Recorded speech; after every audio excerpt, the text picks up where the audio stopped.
নমস্কার। ভালো থাকার গল্প চ্যানেলে আপনাদের সকলকে স্বাগত জানাই। আমি শ্রেয়া সেনগুপ্ত আচার্য চলে এসেছি আজকে আরেকটি নতুন এপিসোড নিয়ে। আর আমার সাথে এই মুহূর্তে রয়েছেন অরুণিমা বিশ্বাস। দিদি তার জীবনের একটা ভীষণ কঠিন পরিস্থিতির মধ্যে দিয়ে গেছেন এবং সেই জার্নিটাই আজকে উনি আমাদের সকলের সাথে শেয়ার করে নিতে চাইছেন। দিদি, তুমি এখন কেমন আছো আগে বলো, তারপর আজকে আমি তোমার জীবনের সেই ঘটনাটা শুনবো। বল। হ্যাঁ, নমস্কার। আমি অরুণিমা। আমি কুচবিহারে আমি বাসিন্দা আর কি। তো এখন চাকরি সূত্রে বা হাজবেন্ডের চাকরি সূত্রে বা ছেড়ে আমি এখন কলকাতাতেই আছি। তো আচ্ছা। ভালো থাকার গল্পে সবাইকে আমার অনেক অনেক আন্তরিক শুভেচ্ছা ভালোবাসা জানিয়ে আমি আমার এই কঠিন জীবনের একটা যখন দেখলাম যে এরকম একটা প্ল্যাটফর্ম আছে যে আমি কাউকে শেয়ার করতে সেরকম আগে পারিনি, তো শ্রেয়া যখন এরকম একটা এত সুন্দর একটা প্ল্যাটফর্ম দিচ্ছে, তো মাম্মামির গল্পটা শুনে আমি ভীষণ ইন্সপায়ার হয়েছিলাম সেদিন, যে না আমাকেও তাহলে শ্রেয়ার সাথে কথাটা শেয়ার করতে হবে। তো আমি আচ্ছা। শুরু করছি তাহলে। হ্যাঁ, বল বল। হুম। হ্যাঁ, এবার আমি কুচবিহারে আমার থাকতাম আর কি। কুচবিহারে আমার বাপের বাড়ি। কুচবিহারে দিনহাটার একটা ছোট জায়গা, ওখানে আমার বাপের বাড়ি। তো এবার ওখানে যেহেতু ডুয়ার্সটা খুব কাছে, তো আমি ছোটবেলা থেকেই ডুয়ার্সের পাহাড় জঙ্গল আমার ভীষণ প্রিয়। তো যাই হোক, আমি আমার স্কুল কলেজ সবকিছু শেষ হওয়ার পরে যখন যেরকম একটা মধ্যবিত্ত ফ্যামিলিতে হয় যে বিয়ের বিয়ের জন্য চেষ্টা করে, তো হুম হুম। পেপারে অ্যাড দেওয়া হয়েছিল। তখন আমার কুচবিহারে আমার মাসি শাশুড়ি থাকেন, ঠিক আছে।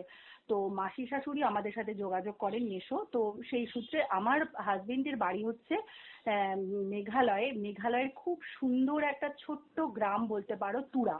আচ্ছা, ওটাকে গারো তুরা। হিলস এই বলে। তুরা গ্রামের কিন্তু ভূতের গল্প আমি শেয়ার করেছি আমার অন্যান্য চ্যানেলে। হ্যাঁ, আমি মেসেজও করেছি। আমি শ্রেয়া, তুরাতে আমার শ্বশুর বাড়ি, আমি হ্যাঁ মেসেজও হ্যাঁ। করেছি, আমার মনে আছে। আমি এই তুরা গ্রামটার সাথে পরিচিত, কারণ আমাকে কেউ গল্প একজন পাঠিয়েছিল, তো ওটা মনে হয় আমার একদম শ্রেয়া পাহাড়। সেনগুপ্তাচার্য ব্লগস চ্যানেলে হ্যাঁ, শেয়ার করা আছে। হ্যাঁ, হ্যাঁ, রাইট। আমি শুনেছি গল্পটা। আমি কমেন্টও করেছিলাম। তুরাতে আমার জানো তো শ্বশুর বাড়ি, ভীষণ সুন্দর একটা গ্রাম জানো তো, চারিদিক পাহাড়ে ঘেরা। হ্যাঁ, মানে একদম ওইটাকে অ্যাকচুয়ালি গারো হিলস বলে আর কি। ঠিক হুম। আছে। তো যাই হোক, বা আমার বিয়ের পরে আমি ওখানে গেলাম। মানে আমার এত সুন্দর না, বিয়ের পর প্রথম প্রথম যা হয়, এত ভালো লাগছে দেখতে। হ্যাঁ, পাহাড়ি জায়গা, আর ছাদের মধ্যে উঠলে আমার চারিদিকে পাহাড়, মাঝখানে আমার বাড়ি। এবার আরে বাহ। রাতের বেলা তো আরো সুন্দর লাগতো।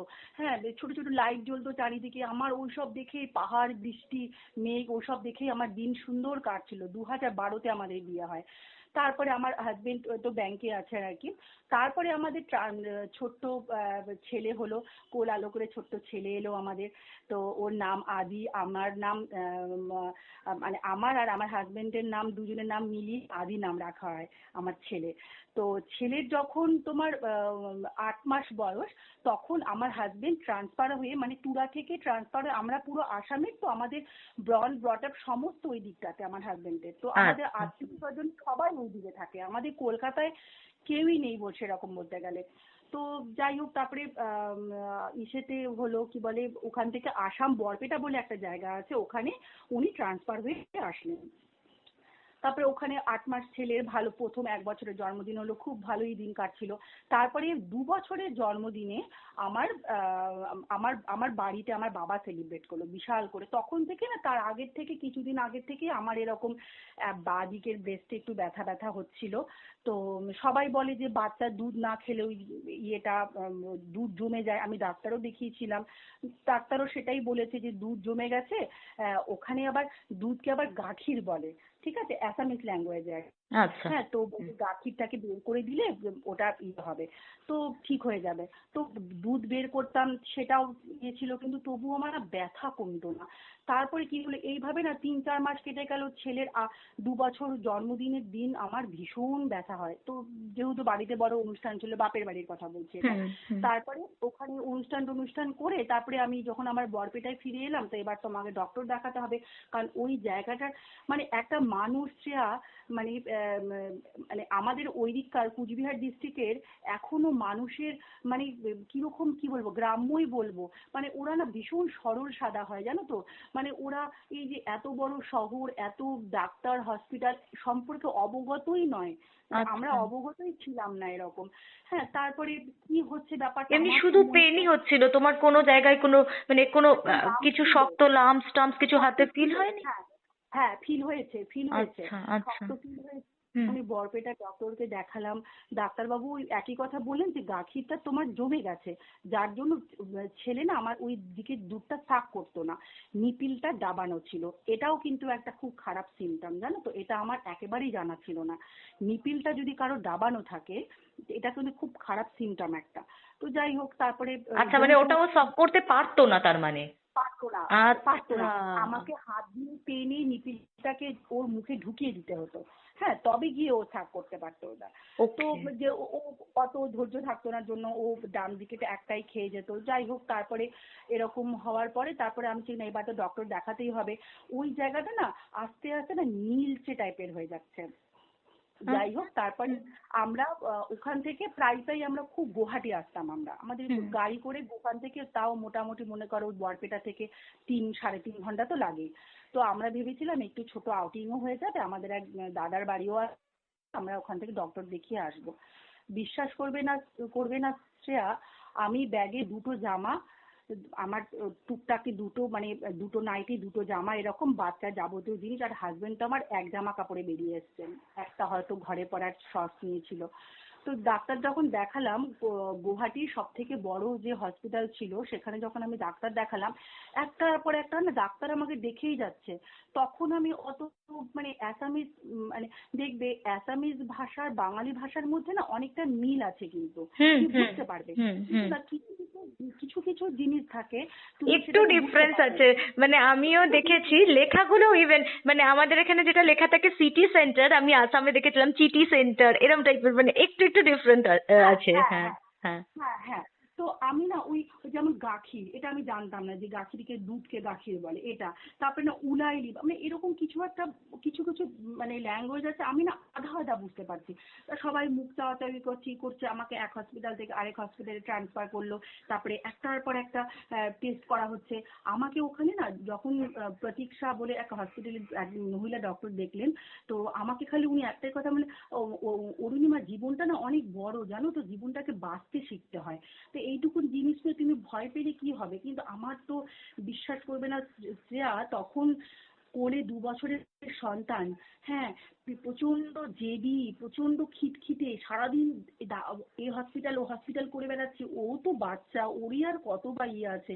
ও রাস্তায় বসে ছেলেটাকে দুধ খাওয়াচ্ছে, মানে মানে কি বলবো তোমাকে। একটা খুব তাই বিশৃঙ্খল পরিস্থিতির মধ্যে দিয়ে তুমি যাচ্ছ, কিন্তু তখনও তুমি জানো না যে তোমার এক্স্যাক্টলি কি হয়েছে, তাই তো? না, তখনও কিন্তু আমি জানি না যে এক্স্যাক্টলি আমার ওই জিনিসটাই আছে।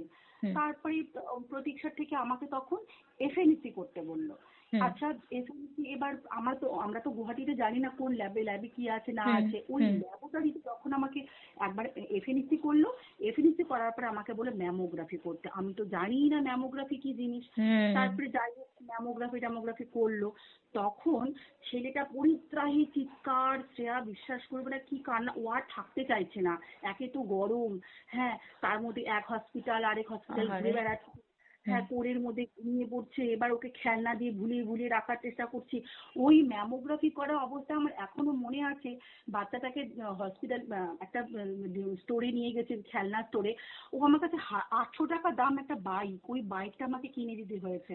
এদিকে এক জলের মতন টাকা টেস্টিং এ খরচা হয়ে যাচ্ছে। তারপরে যখন রিপোর্ট দেওয়ার টাইম এলো, সেটা সন্ধেবেলার দিকে, ছেলেকে নিয়ে আমি ভেতরে বসে আছি। যে আমাকে রিপোর্ট দিচ্ছিল, আমি না ওদের মুখটা দেখে কিছু একটা আন্দাজ করেছিলাম। ওরা হুম, কিছু একটা ইশারায় বলল যে তুমি দেখে তুমি কিন্তু বুঝতে পারবে যে ওরা ইশারায় কিছু একটা বলল। হুম, হ্যাঁ, হুম, যে এরকম নাকি, মানে ও আবার মাথা দিয়ে হ্যাঁ করলো, হ্যাঁ করে আমার রিপোর্টটা একজনকে দিল, মানে যার সাথে ও ইশারায় কথা বলছিল সে আবার আমাকে রিপোর্টটা দিল।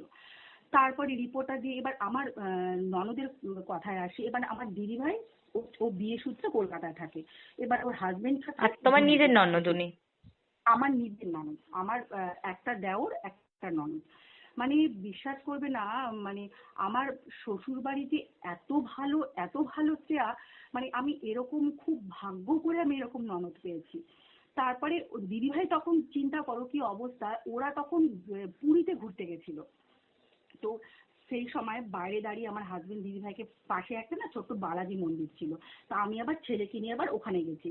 তো হাজবেন্ড ফোন করে দিদিভাইকে, দিদিভাইয়ের সাথে কথা বলছে যে আমরা যে কোনো কিছু হলে না দিদিভাইয়ের সাথে আমরা কনসাল্ট করে নিই, কারণ যে শ্বশুর শাশুড়ি নেই, তো দিদিভাই জিজু হচ্ছে আমাদের সেই জায়গাটা আর কি। হুম তো হুম। যে কোনো পড়া, ছেলেকে কোনো স্কুলে ভর্তি করা বলো, কিছু মেডিকেলের ইয়ে বলো, আর তাদের তাদের সাথে ইয়ে করে নিই, কনসাল্ট করে নিই।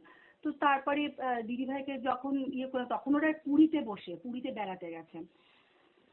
ও তখন দিদিভাই তখন বললো কি, ভাই তুই অরুণিমাকে অ্যাজ সুন অ্যাজ পসিবল তুই কলকাতায় নিয়ে চলে আয়, পারলে তুই কালকে সকালেই নিয়ে চলে আয়। বলে দিদিভাই ওখানে না কার্সিনোমা কথাটা লেখা ছিল, বুঝতে আচ্ছা, পারলেন তুমি এমন কার্সিনোমাটা বুঝতে পারোনি? আচ্ছা।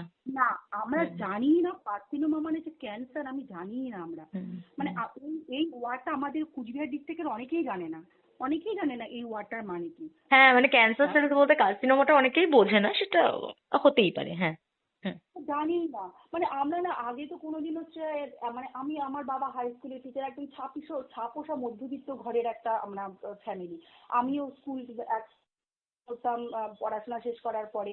তো আমরা ওইসব দূর ওইসব মেডিকেলের কোনো মানে না না, এটা তো হয়ই, কোনো দেখবে কিছুই যার নাই যখন যে আমাদের। প্রবলেমটা হলো সে তখন ওই হ্যাঁ, প্রবলেম রিলেটেড মেডিকেল টার্মস গুলোর সাথে অনেক বেশি অবগত অবগত হয়। হয়। কিন্তু আমরা হ্যাঁ, সচরাচর এমনি সাধারণ মানুষেরা কতই বা সব রোগের বিষয়ে বা সব টেস্ট বা সব না, মেডিকেল প্রসিডিওরের নাম থোড়ি না জানি, এটা তো হয় না। হ্যাঁ। হ্যাঁ, জানি না। তারপরে দিদিভাই এরকম, দিদিভাইয়ের বোধহয় চেনা জানা কেউ ছিল। তো ওরা কি করেছে আমি জানি না। আমাকে খালি আমার হাসবেন্ড বলল, তখনও কিন্তু উনি মানে শান্ত। বাইরে গিয়ে উনি হয়তো আমার সামনে সেটাকে প্রকাশ করছে না। এদিকে ছেলেটা প্রচন্ড ডিস্টার্ব করছে, ও ছেলেটা মানে খুব তখনও কান্নাকাটি তুমি করছে। পুরোপুরি ভাবে ব্যাপারটা জানোও না, বুঝতেও পারোনি যে না, এক্স্যাক্টলি কি না, হয়েছে। না, আচ্ছা। কিছু একটা প্রবলেম আছে, আমি হাজবেন্ডের মুখ দেখে বুঝছি। তো আমাকে যখন, তারপরে আমার দেওরকে ফোন করলো, দেওর বললো সঙ্গে সঙ্গে ও টিকিট করে দিল। আমাদের পরের দিন ভোর 6টার ফ্লাইট ছিল, হুম। আর সকাল 10:30টায় আমাদের টাটা মেডিকেলে দিদিভাই আমাদের অ্যাপয়েন্টমেন্ট করিয়ে দিয়েছিল। তো আমাকে খালি আমার হাজবেন্ড কি বললো যে এখানকার ডাক্তার তো বোঝোই, খুব একটা ভালো ইসে নি, আমি একটু ভালো জায়গায় দেখাতে চাই, কলকাতায় দেখাবো। কলকাতা তো অনেক ভালো ভালো ডক্টরস আছে, তো আমরা কলকাতায় দেখাবো, কালকে দিদিভাইয়ের বাড়ি যাবো। তো এবার আমি, আমার মনের মধ্যে যদিও একটা মানে একটা ভয়, একটা সবকিছু কাজ করছে, তবুও যাই হোক আমরা সকালবেলা ওই ইয়েতে চলে এলাম। সবাই কিন্তু মুখ চাওয়াচাই করছে। আমি এই দিদিভাই আমাকে দেখে, প্রথম আমি দিদিভাইয়ের বাড়িতে তখন গেছি। হ্যাঁ, দিদিভাই আমাকে দেখে দেখি সব রেডি করে রেখেছে ওরা। হ্যাঁ, দিদিভাই ভাত ঠাত খেয়ে ভালো মতন পেট ভরে খেয়ে দিয়ে আমাকে হসপিটালে নিয়ে আসবে। আমি রাস্তায় দিদিভাইকে জিজ্ঞেস করছি, দিদিভাই কি হয়েছে আমার, তোমরা কেউ বলছো না কেন আমাকে? বলে, আরে চল না, ডাক্তারের কাছে, ভালো ডাক্তারের কাছে নিয়ে যাচ্ছি, তুই তো সব শুনতেই পারবি, এখানে কত ভালো ভালো ডক্টর আছে জানিস। এলি এখন কদিন ঘোর, তোর কেন বেকার এগুলো চিন্তা করছিস? আমাকে তবুও ঘুণাক্ষরেও আমাকে মা গো বাবা গো কি হলো, মানে কোনো দিন ঘুণাক্ষরেও আমাকে টের পেতে দেয়নি।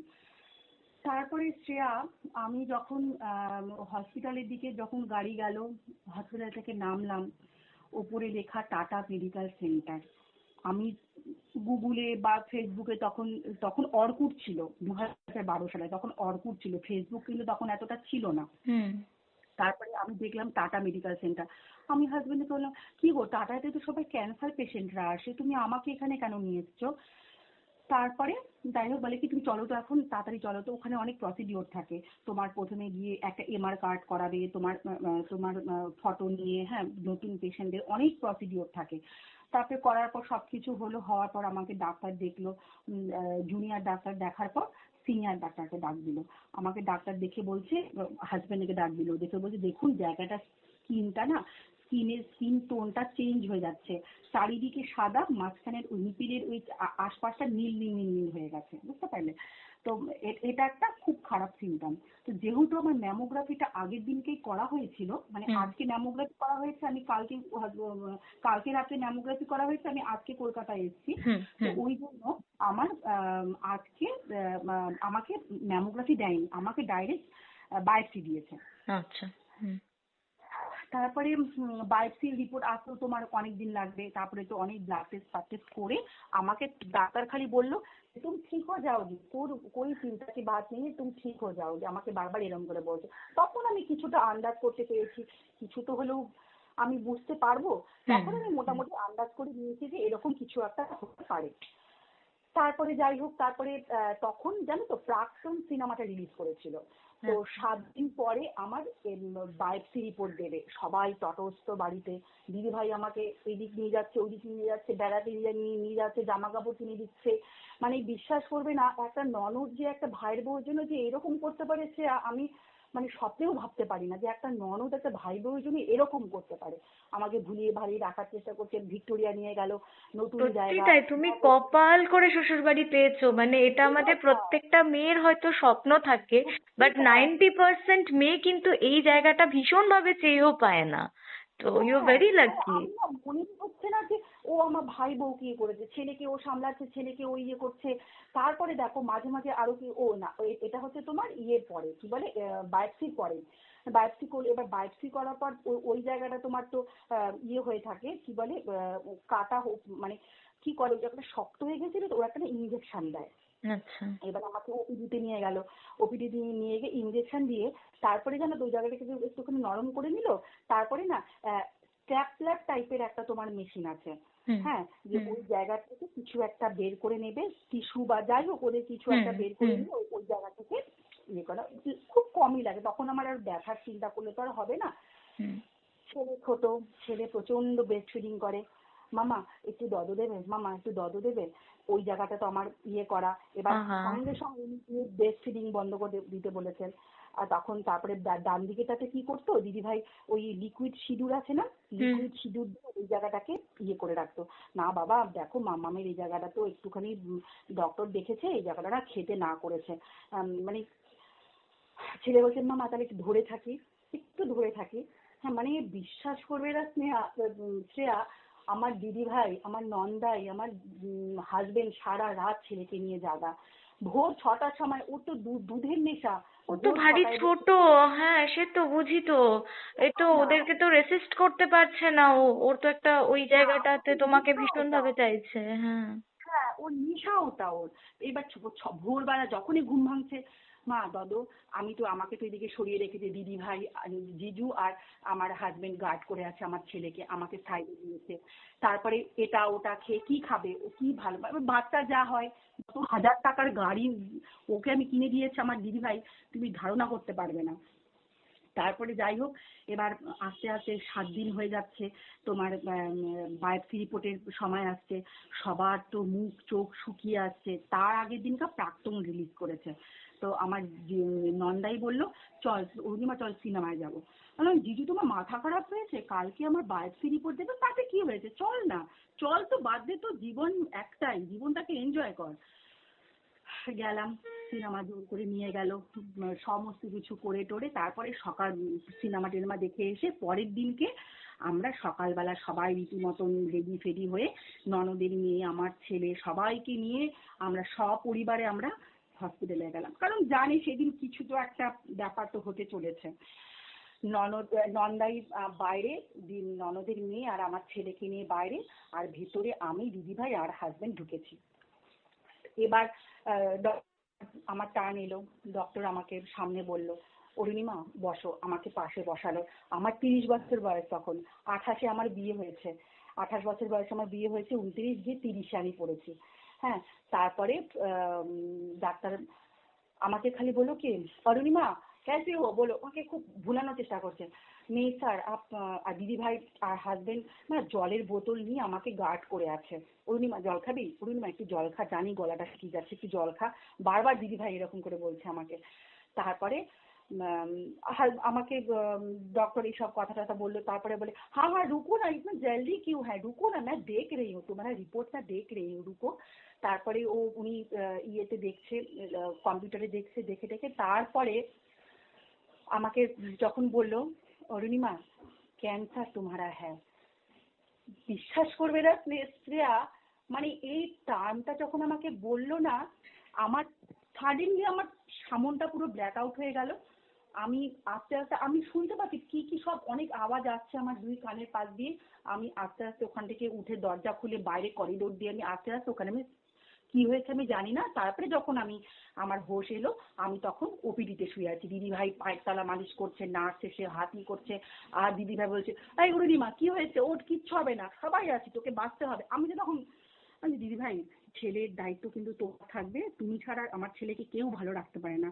তোমার ভাইকে, sorry sorry It's sorry, okay, it's okay, it's okay, তোমার it's okay. ভাইকে আর ছেলেকে তুমি দেখো। দিদিকে বলছে, না, তোকে তোর ছেলেকে দেখতে হবে, তোকেই বাঁচতে হবে, তোর হাজবেন্ডের জন্য বাঁচতে হবে, তোর ছেলের জন্য বাঁচতে হবে। তুই জানিস এরকম কত মানুষ আছে এরকম নিয়ে, জীবনটা কি এতই সস্তা, তোর কিচ্ছু হবে না। ওই যে আমার মেন্টাল ট্রমা, শ্রেয়া, আমি কিছুতেই বেরোতে পারছি না যে এরকম আমি ক্যান্সার পেশেন্ট হয়ে গেলাম, আমি ক্যান্সার পেশেন্ট, এখান থেকে আমি কিছুতেই বেরোতে পারছি না। হুম। তারপরে যাই হোক আমাকে সবকিছু করে টোরে ডক্টরের কাছে নিয়ে গেল, আবার ডক্টরের কাছে নিয়ে গেল। ডক্টর আমাকে সবকিছু বলে টলে কবে, তারপরে তো প্রচুর একগাদা 14 থেকে 15খানা টেস্ট দিয়েছে, ব্লাড টেস্ট, ইসিসি রিপোর্ট, তারপরে তোমার অপারেট করতে হবে, আগে অপারেট করবে, সমস্ত কিছু প্রোটোকল বললো, আগে অপারেশন হবে, তারপরে কেমোথেরাপি হবে, তারপরে ওনারা বলবেন। তার আগে তোমার দুনিয়ার সিটি স্ক্যান, পেট স্ক্যান, দুনিয়ার স্ক্যান করে টোরে কোথাও কিছু আর সব রিপোর্ট করে প্রায় তোমার 1 সপ্তাহ ধরে আমাকে টেস্ট করেছে। টেস্ট করে 1 সপ্তাহ পরে গিয়ে আবার ডক্টরকে দেখানো হলো। তারপরে আমাকে একটা ডেট দিল, এই ডেটে আমার অপারেশন হবে, আমার পুরো ব্রেস্ট কেটে বাদ দিতে হবে। তারপরে হাজবেন্ড আর আমি, তখন দেখুন কেউ নেই, তখন সবাই আমার ওটির প্রিপারেশন চলছে। ছেলেকে তো দিদিভাই তখন মোটামুটি, ছেলে দিদিভাইয়ের সাথে মোটামুটি অ্যাডজাস্ট হয়ে গেছে। হুম। তারপরে সেই অভিশপ্ত দিনটা এলো, সে আর 2016 1 জুন, আমার এখনো মনে আছে, 1 জুন আমার অপারেশনের ডেট পড়লো। আমরা আগের দিন না, আমাকে সকালবেলায় অ্যাডমিট হতে বলেছিল, সকালবেলা অ্যাডমিট হতে গেলাম। তারপরে যখন হসপিটালে যেতে যেতে আজ প্রায় 9 বছর হয়ে গেল আমি হসপিটালে যেতে যেতে, এগুলো জানো তো, ব্রেস্ট ক্যান্সারটা জল ভাত হয়ে গেছে। মানে হুম। এরকম হুম। বহু পেশেন্ট আমি দেখেছি, বহু বছর বছর ওরা চেক আপে আছে, বহু বছর বছর ওরা ভালো আছে। হুম। তারপরে যাই হোক আমাকে আমার 1 জুন আমার অপারেশন হলো। আমার হাজবেন্ড একা, কেউ নেই, আমার মাও আসতে পারেনি, আমার বাড়িতে জানানো হলো। তখন যেদিনকার বাড়িতে জানানো হলো, তার পরের দিন আমার বাড়িতে আমার এক কাকাতো ভাইয়ের বিয়ে, মাকে বলা হয়নি, আমার ভাইকে বলা হয়েছিল। ও আচ্ছা, তারপরে তোমার মা, কোচবিহারে তোমার পেরেন্টসরা কেউ জানতেন না এই বিষয়টা? না না, খালি জানে যে এরকম মামুনের শরীর ভালো না, মামুনকে এরকম ভালো জায়গায় নিয়ে গেছে, ও ভালো হয়ে যাবে, খালি মা আমার এইটুকু জানে। ভাই তখন উচ্চ মাধ্যমিক দেবে, কি কলেজে পড়ছে তখন, কেউ তো ভাই, ছোট একেবারে, হ্যাঁ। হ্যাঁ, ভাইকে বলেছিল। তো ভাই একটু ইয়ে হয়ে থাকতো যে না, মাকে বলতো না, বাবারও বয়স হয়েছে, বাবাকেও যখন জানানো হলো যেদিনটা আমার ওটি হবে, সেই দিন, তার আগের দিন মানে রাত্রেবেলায় সমস্ত ডিটেল আমার মা বাবাকে জানানো হলো। আমার দিদিভাই, আমার হাজবেন্ড জানায়। এবার কি বলতো, ওখান থেকে না ফট করে আসতেও কিন্তু একটা ব্যাচেলার ছেলের যতটা সুবিধে, তুমি জেনারেলে চলে আসতে পারবে, কিন্তু একটা বয়স্ক মহিলা, হ্যাঁ, হ্যাঁ, বয়স্ক সেই তো। মানুষ না, হ্যাঁ, হ্যাঁ। আসাটা বহুত চাপের, জানো তো, টিকিটের ব্যাপার আছে, টিকিট পাওয়া যায় না, ওরা কলকাতায় কোনোদিনও আসেনি, মানে তাই তো, আমার রিজার্ভেশন না পেলে ওরকম আর ওই একদিনে ওইভাবে তো আসাটা সম্ভব না। হুম। সম্ভব না। মানে একটা ইয়ং ছেলে চলে আসতে পারবে, কিন্তু একটা বয়স্ক মানুষের পক্ষে আসাটা একটু মুশকিল। হুম। তারপরে যাই হোক, তো আমার হাজবেন্ড বললো, মা তুমি এক কাজ করো, তোমার এখন আসতে হবে না, এখন তো আমরা আছি, তুমি পরে আসো, ওটিটা হয়ে যাক, তুমি পরে আসো। মা বাবা বিছানা নিলেন, যা হয় আর কি, একটাই মেয়ে আমি। তো যাই হোক, তারপরে আমার ওটি হলো। ওটি হওয়ার পরে যখন আমার জ্ঞান এলো, সেটা মনে হচ্ছে কি, মানে 20 থেকে 25 কেজি ওজনের ওরা না, ওটিতেই ওরা জ্ঞান নিয়ে আসায় আর কি। মানে তোমার মোটামুটি সেলস চলে আসবে, তুমি হয়তো হাত পা নাড়াতে পারবে না, কিন্তু তুমি ইয়ে করবে যে ওরা বলে দেয় আপনার ওটি হয়ে গেছে, আপনার ওটি হয়ে গেছে, ওনার গালে চট টাপড় টাপড় মেরে বলে আর কি, হুম। ইয়ে হুম। করে দেয়। তারপরে ওরকম করার পরে তারপরে মানে কি 20-25 কেজি ওজনের একটা পাথর বুকের মধ্যে চাপা আমার। আচ্ছা, এরকম ফিল আসছিল? তারপরে ইয়ে হওয়ার পরে 2 দিনের মাথায় মানে তাই আমি এখানে দেখলাম এত অ্যাডভান্স কলকাতায় মেডিকেল সিস্টেম 2 দিনের মাথায় আমাকে ছেড়ে দিল। কিন্তু এখান থেকে একটা তারপরে মাঝে আমি একটা জিনিস ভুলে গেছিলাম, এই যে মামাম যখন বলছিল ডাক্তারদের যে বিজনেস, মেডিকেলের মতন বিজনেস পৃথিবীতে বোধহয় কিছু নেই, জানো তো শ্রেয়া? কি কি করলো দেখো, আমাকে তখন অপারেশনের 2-3 দিন আগে আমাকে ব্রেন ওয়াশ চলছিল। কি ব্রেন ওয়াশ চলছে আমার, যে তোমার তো বয়স অল্প, তুমি একটা আর্টিফিশিয়াল ব্রেস্ট একটা বানিয়ে নাও। হ্যাঁ, আমি থেকে অসম্ভব, আমার যেটা আছে যেরকম আছে আমি তাতেই সন্তুষ্ট। না, তুমি যখন কিছু ড্রেস টেস পরবে তোমার তখন ভালো লাগবে না দেখতে, তুমি একটা আর্টিফিশিয়াল ব্রেস্ট বানিয়ে নাও। আমি তো একদমই রাজি ছিলাম না। তারপরে ওরা কি করলো, অপারেশনের যখন আমাকে নিয়ে যাবে কয়েক ঘন্টা আগে হুম। আমাকে জুনিয়র ডক্টর এসে আমাকে আমার ব্রেন ওয়াশ করা শুরু করলো, যে আপ কিউ নেহি করোগে, কেন করবে না হ্যাঁ, এটা এরকম, করে ওরা, ভালো কিন্তু হবে। মোস্ট হ্যাঁ, অফ ম্যাক্সিমাম জনই এইটাতে যায় না, সবাই সিলিকনই ব্যবহার করে ম্যাক্সিমাম ক্ষেত্রে, বাট হ্যাঁ। এটা এটা করে ওরা, তারপরে আমি মানে হ্যাঁ শুনেছি আগেও। হুম। এরকম একটা দেখো, একটা মানুষ ওটিতে যাচ্ছে, জানে তার একটা ব্রেস্ট কেটে বাদ যাবে, একটা শরীরের পার্ট কেটে বাদ যাচ্ছে, হ্যাঁ, তাকে 2-3 ঘন্টা আগে এসে ব্রেন ওয়াশ করছে। আমি তো কিছুতেই রাজি হচ্ছি না। তারপরে এসে আমার হাজবেন্ড আবার ভয় পায় যে কি যিনি কান্নাকাটি জুড়ে দিলে আবার প্রেশার টেশার বেড়ে হুম। হুম। ঝামেলা হয়ে যাবে। তারপরে সিনিয়র ডক্টরকে নিয়ে এসছে, বলছে যে ইনি তো রাজি হচ্ছেন না। তো যাই হোক উনি আমাকে বোঝানো শুরু করলো, তখন আমার হাজবেন্ড বললো কি দেখো মামুন, ডক্টরকে এখন চটিয়ে লাভ নেই, আমাদের তো অপারেশনটা সাকসেসফুল ভাবে করতে হবে, তুমি রাজি হয়ে যাও, পরেরটা পরে আমরা দেখে নেব। এর জন্য 1 লাখ টাকা এক্সট্রা নিয়েছিল শ্রেয়া, জানো? হুম। কিরকম কষ্ট দেখো। তারপরে যাই হোক অপারেশন হয়ে গেল।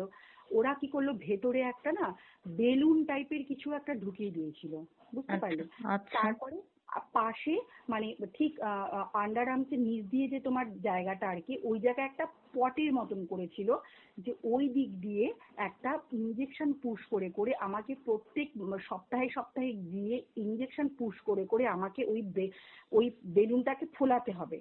তারপরে যখন ওরা দেখবে যতদিন পর্যন্ত বেলুনটা তোমার আমার আরেকটা ব্রেস্টের সমকক্ষ না হবে ততদিন ওরকম ইনজেকশন পুশ করবে, যখন ওরকম হয়ে যাবে তখন ওটাকে বের করে ভেতরে সিলিকন পুশ করে দেবে। কিন্তু সেটাও সেখান থেকেও ইনফেকশন হতে পারে, সেখান থেকে অনেক কিছু হতে পারে, হ্যাঁ। হ্যাঁ। অনেক কিছু হতে পারে। তারপরে আমার একটা না, সবারই এটা করে, একটা নল লাগানো ছিল, ওই একটা দেখলাম ব্যাগের মতন, হ্যাঁ, একটা ছোট্ট কি বলবো তোমাকে, পাউচ টাইপের ছিল, পাউচটা ব্যাগের ভেতরে ঢোকানো ছিল, ওই পাউচের মধ্যে না ভেতর থেকে বোধহয় জল টল বা কিছু একটা বেরিয়ে ওই পাউচের মধ্যে ভর্তি হবে। তারপরে ওটা আমাকে সপ্তাহে সপ্তাহে গিয়ে ড্রেসিং করে আসতে হবে। তারপরে যখন আমি লাস্ট চেক আপে যাবো ওটা আমাকে ওরা খুলে দেবে। ওরে বাবা আর রে! হ্যাঁ, উফ কি কষ্ট, কি কষ্ট কি শ্রেয়া। আর কষ্ট, আমি কি কষ্ট ভাই, তুমি বলছো আমি ফিল করছি, মানে জাস্ট ওই তোমার সিচুয়েশনটা। তাহলে তোমার যখন শরীরের মধ্যে দিনের পর দিন এই প্রসেসটা হয়েছে তখন কি প্যাথেটিক সিচুয়েশনটা ছিল! মানে ওরে ওই বাবারে! যে ওটা নিয়ে আমাকে বাথরুমে যেতে হচ্ছে, ওটা নিয়েই আমাকে স্নান করতে হচ্ছে, ওই ব্যাগটা ঝুলিয়েই আমাকে শুতে হচ্ছে। হ্যাঁ, আমার জন্য একটা ঘর ছেড়ে দিয়েছে দিদিভাই পুরো। হ্যাঁ, মানে মানে কি বলবো তোমাকে, মানে খালি ঠাকুরকে খালি বলেছি তুমি আমার সাথে কেন এটা করলে, আমি কি অন্যায় করেছি, আমি কেন? হ্যাঁ, তারপরে যাই হোক, তারপরে এরকম ও করার পরে তারপরে একটা সময় এলো, ওটা আমাকে খুলে দিল, খুলে দেওয়ার পরে সমস্ত কিছু ঠিকঠাক হয়ে গেল। হয়ে যাওয়ার পরে ওই জায়গাটা মোটামুটি হিল হওয়া শুরু করলো। পুরটা কিন্তু আমার লাগানোই ছিল। ওটা হুম। আমাকে কিন্তু ওটার মধ্যে গিয়ে জল পুশ করতে হতো আমাকে। হ্যাঁ, তারপরে দেখো এই সব চলছে, এদিকে হাজবেন্ড থেকেও তো টাকা পয়সারও তো ব্যাপার। সেও তো চাকরি বাকরির ছেলে, সে ব্যাংকের ম্যানেজার পোস্টে চাকরি করতো। সেখান থেকে চাকরি ছেড়ে সে কলকাতায় প্রায় 1 মাস পড়ে আছে। আচ্ছা, তারপরে তখন মানে দাদা চাকরিটা ছেড়ে দিয়েছিলেন ওখানে? আচ্ছা। ছেড়ে দেয়নি ও, না মানে উইদাউট পেতে মেডিকেল লিভে ছিল। আচ্ছা। হ্যাঁ, তারপরে কলকাতায় যখন আসলাম, আমরা কলকাতায় আসার পরে তারপরে যখন এখন তো চাকরির জায়গাটাও ঠিকঠাক করতে হবে, তখন অনেক এখানে ওখানে মেসেজ ফ্যাসেজ করে অ্যাপ্লিকেশন দিয়ে আমার রীতিমতন সব জায়গায় আমার ওই তোমার মেডিকেল সবকিছু রিপোর্টস গুলো দিয়ে টিয়ে। হুম। দিতে হয়েছে। তারপরে যাই হোক, কলকাতার অ্যাক্সিস ব্যাংকে কসবাতে একদম ডিমোশন হয়ে তাকে ওখানে কোনো মতে চাকরিটা বাঁচানোর জন্য তাকে ওখানে ট্রান্সফার করা হলো কলকাতাতে। আচ্ছা তখন আচ্ছা। বলে যে তখন মানে আমি তো ভীষণ তখন আমার হাজবেন্ড বলছে তুমি এগুলো চিন্তাই করো না, আমার মানুষটা আগে, আমি মানুষ বেঁচে থাকলে তো সে তো অনেক কিছু পরে করে নিতে পারবে, তাই তুমি তো। চিন্তাই করবে হুম। না এগুলা, মানুষটা আমার সুস্থভাবে বেঁচে থাক। তারপরে এইসব হওয়ার পর তারপরে ডাক্তার হলো, হওয়ার পরে বললো কেমো দিতে হবে। আমার কেমো হয়েছিল, মানে তো আমি বলবো মানে এটা গড গিফটই বলবো আমি, মানে হয়তো কিছুটা হলো ঠাকুর আমার কথা শুনেছিল। আমি মাকে ভীষণ মানি, কিভাবে দেখো, আমি একবার না যখন আমার বাবা তারপরে আমার মা বাবা এলো, আমি কালীঘাটে গেছিলাম। কালীঘাটে কিন্তু কোনোদিনও আমি যাইনি, কারণ কলকাতাতে কোনো আসিনি। হুম। কলকাতা মানে আমার কাছে বিশাল বড় একটা শহর, বুঝতে পারলে তো, যা হয় একটা ছোট পাহাড় জায়গা থেকে উঠে আসা মানুষ আমি। তারপরে গেলাম কালীঘাটে, গেলাম কালীঘাট থেকে আসার সময় আমার না ওখানে দোকানে একটা ছোট্ট মায়ের মূর্তি দেখে খুব পছন্দ হয়েছিল, তা আমি ওকেই নিয়ে এসেছি, ওকেই পুজো করিচ্ছে। আমি কিন্তু কোনো মন্ত্র জানি না, তন্ত্র জানি না, আমি কিন্তু কোনো নিয়ম কানুন জানি না, কিন্তু ওই মাকেই আমি পুজো করি। আমি জানিও না সে কি মা, আমি জানি উনি আমার মা, উনি আমাকে প্রোটেক্ট করে সব সময়, উনি আমার আমার কাছেই থাকে। মানে আমি কেন জানি মন থেকে না, যদি ঠিক, মনে এই হয় না, মনের বিশ্বাসটাই হচ্ছে হ্যাঁ সর্বস্ব। এই হ্যাঁ বিশ্বাসের জোরেই দেখবে তুমি তার মানে ও তোমার কোনো রিচুয়ালস লাগবে না, তোমার অত হ্যাঁ কোনো তুমি বলো রুল না যে বুক লাগবে না যে কিভাবে হ্যাঁ পুজো করতে হয় না হয়। তোমার হ্যাঁ হ্যাঁ বিশ্বাসটাই কিন্তু তোমাকে তার মানে তার অন্তরের ভেতরে সে তো রয়েছে না তোমার, এটাই সব থেকে বড় কথা। একদমই তাই। তুমি বলো না যে বিশ্বাস যদি মন থেকে থাকে তাহলে কোনো কিছু দরকার পড়ে না। আমার ওরকম, আমি ওকে সাজাই, আমি ওকে ওর সাথে কথা বলি, মানে এরকম একটা আমার, আমি যদি অন্য কোনো ঠাকুরের প্রতি যদি একটু হয়ে যায় না, তখন আমার নিজের মন থেকেই যেন বলে এই আমি কিন্তু আমার মায়ের প্রতি কিন্তু ও, গিল্ট নাই। ফিল হয়? আচ্ছা আচ্ছা। হ্যাঁ, জানো তো আমার এরকম গিল্ট ফিল হয়, ভীষণ হয় আমার, এখনো হয়, আমি জানি না কেন হয়। তারপরে যাই হোক, তারপরে আমি আমার কেমো স্টার্ট হলো। আমার কিন্তু জানো তো কেমোতে কিন্তু সেরকম কোনো অসুবিধা হয়নি। হ্যাঁ আচ্ছা। আমার আমি আমাকে আমার দিদি ভাই আমার হাজবেন্ড এরকম সাপোর্ট করেছে, এরকম আমাকে মানে মোটিভেট করেছে, মানে আমার জীবনে বাঁচার ইচ্ছেটা যেন অনেক গুণ বেড়ে গেছিল। তারপরে যাই হোক কিছুটা তখন আমি একটু নিজেকে একটু শান্ত করেছি। আমার কেমো 6টা, আমার কিন্তু কোনো ওই অনেকের দেখবে মুখে আর এই ঘা হয়। পুরো সময়টাতে তোমার ছেলে পিসিমণির কাছে, তাই তো? একদম মানে আমার থেকেও, আমার ওর মেয়ের থেকেও আমার ছেলের সাথে আমার দিদি ভাইয়ের পিপি বলে ডাকে, ওর পিপি ও অন্তপ্রাণ, আমার ওর পিপি ওর আদি অন্তপ্রাণ, বুঝতে পারলে তো, মানে আদি হচ্ছে পিপির একটা ছেলে এরকম। তারপরে কেমো হলো, কেমো হয়ে যাওয়ার পর তারপরে তখনও কিন্তু কেমো কেমো হওয়ার পরে মাথাটা শরীরটা কদিন খারাপ লাগে, একটু শুয়ে থাকতে ইচ্ছা করে, ওই অবস্থাটা আমাকে হসপিটালে যেতে হয়েছে। ডাক্তার কিরকম, হ্যাঁ তোমাকে তো ইঞ্জেকশন নিতে আসতে হবে, মানে ওই যে স্যালাইন ওয়াটার ওরা পুশ করবে ওই ইঞ্জেকশনের ওই ওই পটটা দিয়ে ওই ব্রেস্টের ভিতরে ঢোকানোর জন্য, ব্রেস্টটাকে ফোলানোর জন্য। হুম হুম। তাই তো, যাই হোক ওটাও করেছি আমি ডাক্তারের কথা রক্ষার্থে। তারপরে আমার কিন্তু মুখে ঘা, আমার খেতে অসুবিধা, আমার কিন্তু এরকম কিছু হয়নি, ঠাকুরের আশীর্বাদে আমার গড এরকম ক্রস। কিছু হুম হয়নি। হুম। হ্যাঁ, তারপরে যাই হোক তারপরে কেমো শেষ হয়ে গেল।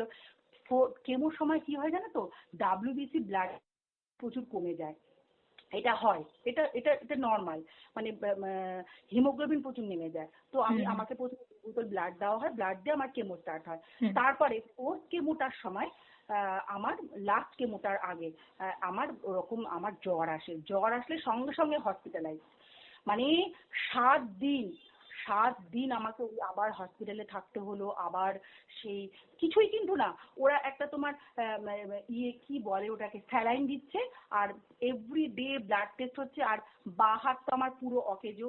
রিপোর্ট পরে যা দেখলাম 12টা নোটস, আন্ডার আর্ম থেকে আমার 12টা নোটস কেটে বাদ দিয়েছে, ঠিক আছে। এই বাঁ হাতটা আমার পুরো অকেজো, আমি কোনোদিন কোনো ওখানে নিডল পিক করতে পারবো না, কোনো আমি ওখানে ভারী জিনিস তুলতে পারবো না। ইভেন এখনো এই স্টিল নাও আজকেও আমার হাত ব্যথা করে, 9 বছর পরেও আমাকে ওই এক্সারসাইজ না করলেই আমার হাত ব্যথা করে। ওই যে তোমার স্মাইলি বল আছে না, হুম বল হুম। প্রেস হুম করতে হুম। বলে ওরা, হুম। তো হাত ওঠাতে পারা যায় না। তো যদি কেউ না ওটা করে তাহলে তার প্রচুর প্রবলেম, কিন্তু ঠাকুরের কৃপায় মার আশীর্বাদ আমার ওরকম কিছু হয়নি, কিন্তু ব্যথা কিন্তু আমার এখনো আছে। তো একটা শরীর থেকে বাদ যাওয়া, যাই হোক তারপরে এটা গেল, এই এই পার্ট গেল, কেমো আমার হলো। কেমো টেমো হওয়ার পর তারপরে এবার আসলো রেডিয়েশনের পার্ট। তারপরে আমি হসপিটাল থেকে ডিসচার্জ হয়ে আসলাম, আমার ওই কাউন্ট সব ঠিকঠাক হয়ে এলো। তারপরে রেডিয়েশনে সেরকম কিছু হয়নি। আফটার রেডিয়েশন একটু মানে শরীরটা উইক থাকে, একটু ইয়ে থাকে, তখন কি করতো, 6 মাস পর পর চেক আপে যেতে হতো আমাকে। মানে আমার আমার এই ইয়েটা শেয়ার করার এটাই একটা ইসে যে আমি এতদিন ধরে যে 9 বছর থেকে টাটা মেডিকেলে যাতায়াত করছি, কেউ যদি এরকম হয় কোনো কোনো ব্যাপারই নয়। তখন ওখানকার নার্সটাই বলে আমরা না আজকের জন্য বাঁচি, মানে তুমি আজকের দিনটা হিসেবে বাঁচো, কে জানে কালকে কি হবে, কেউ জানে না কালকে কি হবে, কেউ জানে না, আজকের জন্য বাঁচো, সবাই এইভাবেই বাঁচো, মানুষের জীবনে অসুখ বিসুখ আসতেই পারে। তারপরে কি হলো, এর মধ্যে আমাকে আমার মাসি শাশুড়ি কি বললো, আমার বাবা মা নাকি অসুখ লুকিয়ে আমাকে বিয়ে দিয়েছে। বুঝতে পারলে তো, পাড়া প্রতিবেশী যা হয়, কেমো মানে হওয়ার পর, হ্যাঁ এইটা কিন্তু অনেকের একটা মানে কি বলবো, আমার কাউকে আমি হার্ট করতে চাই না, বাট এরকম অনেক গ্রামের দিকের কিছু মানুষদের, আমি সকলের কথা কিন্তু বলছি না অবভিয়াসলি, হ্যাঁ, তো কিছু মানুষদের আমি দেখেছি, তাদের সব সময় মানে ক্যান্সারটা শুনলেই তারা হ্যাঁ ভাবে যে হ্যাঁ এটা হ্যাঁ কোনো বল জেনেটিক ইস্যু, বা আমি বল দেখেছি ইভেন আমাদের শহরাঞ্চলেও কিছু মানুষ যারা হয়তো আমি জানি না মানে তাদের শিক্ষা বা কোনো দিক থেকে তারা এমন জায়গায় পিছিয়ে রয়েছে এখনো, তারা ভাবে যে এই ক্যান্সার মানে এগুলো লুকিয়ে বিয়ে দেওয়া হয়েছে। আমি হ্যাঁ দেখেছি আমার এরকম এক্সাম্পল অনেক আছে আমাদের সোসাইটিতে। এরা ভাবে যে এগুলো সব বাবা মার থেকে বংশ পরম্পরাতেই এসেছে। হ্যাঁ এরা যে হ্যাঁ মিউটেট মানে একটা মিউটেশনের জন্য যে সেলে ক্যান্সার সেলটা ডেভেলপ করে, এই কনসেপ্টটাই ওদের নেই অ্যাকচুয়ালি, হ্যাঁ। তো না এই জায়গাটা আরো বেশি ইরিটেটিং যখন কেউ হ্যাঁ। পারিবারিক এরকম ভাবে হিউমিলেট করতে স্টার্ট করে। তারপরে সেই জায়গায় আমাকে তখনও আমার হাজবেন্ড আমার দিদিভাই আমাকে গার্ড দিয়েছে। তারপরে কি হলো, কতদিন আর দিদিভাইয়ের বাড়িতে থাকবো, তারপরে আমরা ওর বাড়ির পাশে একটা ছোট ঘর ভাড়া করি আমরা। ওখানে ছেলেকে আমার কিন্ডার গার্ডেন স্কুলে দিতে হলো, এই কসবাতেই কিন্ডার গার্ডেন স্কুলে দিলাম। তারপরে কি, মানে ওই দিদিভাইয়ের বাড়িতে এসছিল, তার মেয়ের কলকাতায় বিয়ে হয়েছে, তা ওখানে এসেছিল, তখন দিদিভাইয়ের বাড়িতে এসেছিল আমাকে দেখার জন্য। ওরা কিন্তু আমার সাথে দেখা করতে দেয়নি। কেন দেয়নি জানো তো? কারণ জানে তার কথাবার্তা ভালো নয়, কি বলবে না বলবে, মেয়েটা আবার দুঃখ পাবে, মেয়েটা আবার এমনিতেই মেয়েটার এত মেন্টাল প্রেশারে যাচ্ছে, মেয়েটা এত মেন্টালি ডিস্টার্ব আছে, আবার তাকে হয়তো আবার অন্য কিছু খারাপ মন্দ বলবে, আবার মেয়েটা হার্ট হবে। আমার হাজবেন্ডও দেখা করতে দেয়নি, আমার ননদও দেখা করতে দেয়নি। তারপরে তারপরে কি হলো, উনি সেই মরা কান্না জুড়ে দিলেন, তোরা কি ভাবিস আমি তোদেরকে কথা ভাবি না, নাকি তোদের ভালোবাসি না, অনেক কিছু বললেন, তো ওরা কেউ পাত্তাই দিল না। তারপরে তারপরে কিন্তু না আমার মনের ভেতর না সে আমি কিছুতে এটা মেনে নিতে পারছি না, যে আমি আমার মা বাবা কি, আমি তখন আমার মা চলে এলো, যে আমি কি এমন ইয়ে করলাম যে আমার আমার সাথেই এটা হতে হলো, আমার একটা এত ছোট একটা বাচ্চা, আমার হাজবেন্ডের চাকরির এই অবস্থা। তারপরে আমি ওরকম যখন চুল টুল সব ইয়ে হয়ে গেল, আমি তো একদম সবার সাথে কন্টাক্ট বন্ধ করে দিয়েছি, কারোর সাথে কথা বলতাম না, ঘর থেকে বেরোতাম না, কিছু না। আমার হাজবেন্ড আমাকে নিয়ে ঘুরতো, জানো তো, মাথার মধ্যে যখন ওই স্কার্ফ ইয়ে করে, আরে কিছু ব্যাপারই না, এখানে পিক্সি কাট, এখন কলকাতায় তুমি এসেছো, তুমি কলকাতায় থাকো, তুমি এই এই এনজয় করো, ঘুণাক্ষরেও আমাকে, সে হয়তো নিশ্চয়ই তারও খারাপ লেগেছে, কিন্তু আমার সামনে কোনো দিনও এক ফোঁটা চোখের জল সে ফেলেনি, এমন এটাও বলেন যে তুমি অসুস্থ, আজ অবধি নয়, জানো তো। তারপরে যাই হোক, তারপরে আমার এগুলো হয়ে যাওয়ার পর বিশ্বাস করবে না শ্রেয়া, আমার বাঁচার আকাঙ্ক্ষা, আমার আমার এই ক্যান্সারটা আমি বলবো আমার কাছে একটা আশীর্বাদ হয়ে এসেছিল। কেন বলবো, আমি এর থেকে এত কিছু শিখেছি, আমার কনফিডেন্ট লেভেল এত বেড়েছে শ্রেয়া, আমি এত মানুষ চিনতে শিখেছি।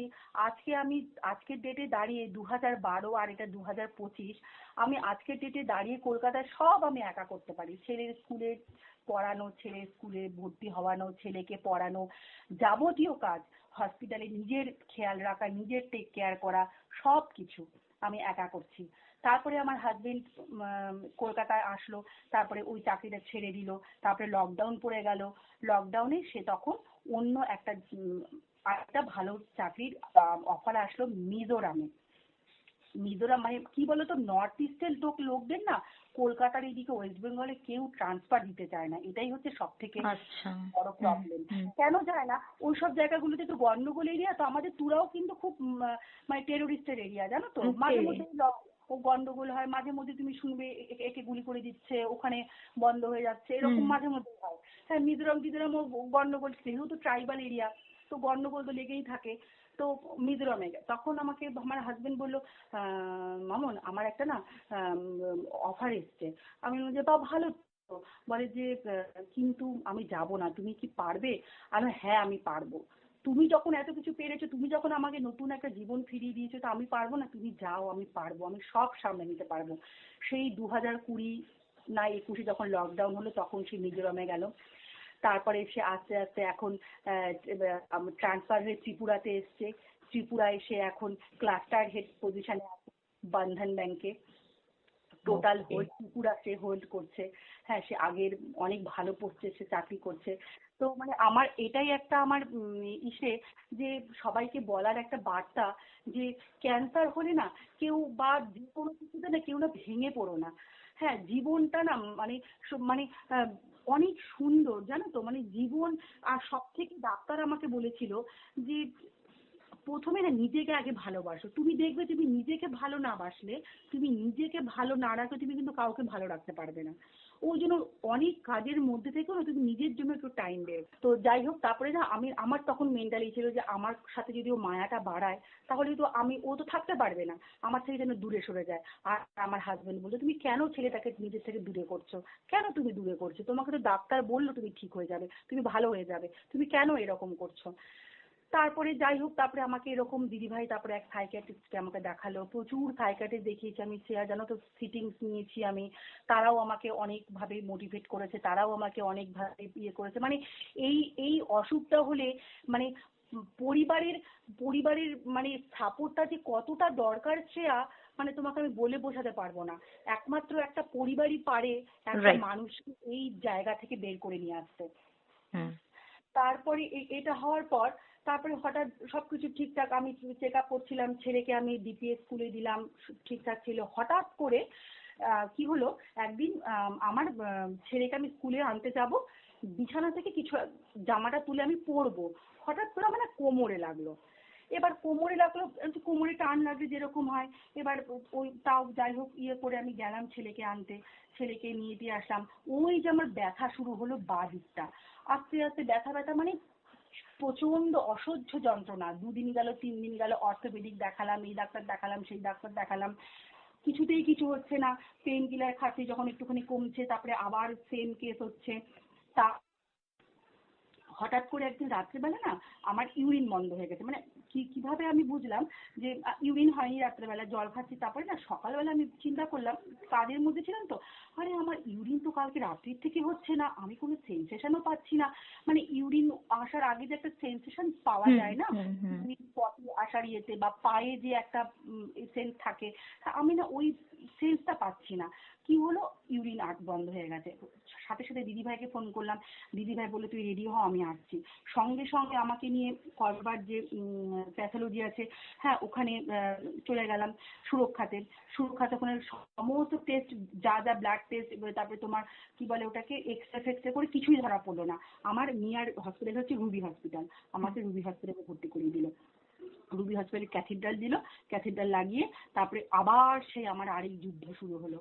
ক্যাথিড্রাল লাগিয়ে তারপরে আবার হসপিটালে, তার হসপিটালেও জানো তো ডাক্তাররা যেমনি শুনবে তোমার ক্যান্সার পেশেন্ট, ক্যান্সার সার্ভাইভার যেমনি শুনবে না, ওদের না একটা আলাদা দৃষ্টিভঙ্গি হয়ে যায়।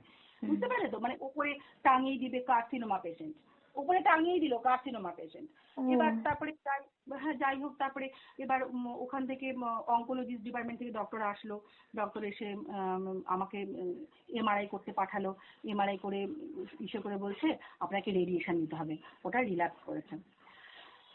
তারপরে কি হলো, আমার পুরো মেরুদণ্ড থেকে নিচের পাটা পুরো অবশ, আমি হাঁটতে পারছি না, পুরো একদম হুইল চেয়ারে আমি। আমার মাই পটি গড। বন্ধ হয়ে গেছে, আমার ইউরিন বন্ধ হয়ে গেছে।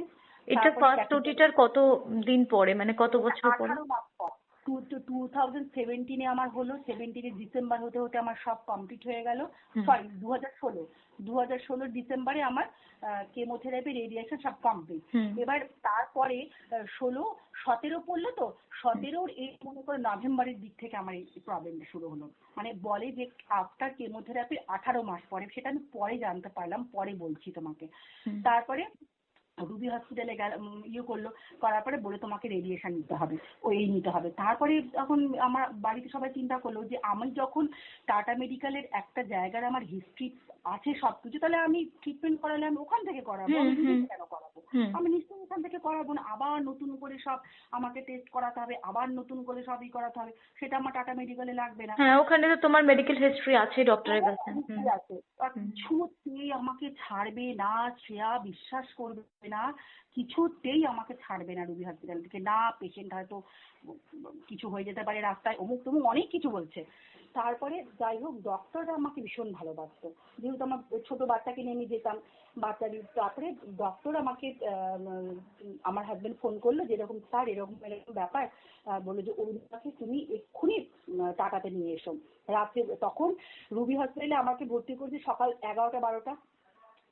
আমাকে ছাড়তে ছাড়তে ও এদিকে বাইরে দাঁড়িয়ে একটা বাচ্চাকে কোলে নিয়ে, আমার ছেলেকে কোলে নিয়ে দিদিভাই আর আমার হাজবেন্ড কন্টিনিউ, আমার দিদিভাই একা, হাজবেন্ড অফিসে ছিল, ও তো পরে এলো, দিদিভাই কন্টিনিউ একা লড়াই করে যাচ্ছে, আপনারা ছাড়তেই হবে আপনাদের, আপনারা, আমি এখানে ট্রিটমেন্ট করাবো না আমার পেশেন্টকে, আপনারা কেন বুঝতে চাইছেন না, আমি করাবো না পেশেন্টকে ট্রিটমেন্ট, আমি টাটা মেডিকেলে করাবো ট্রিটমেন্ট।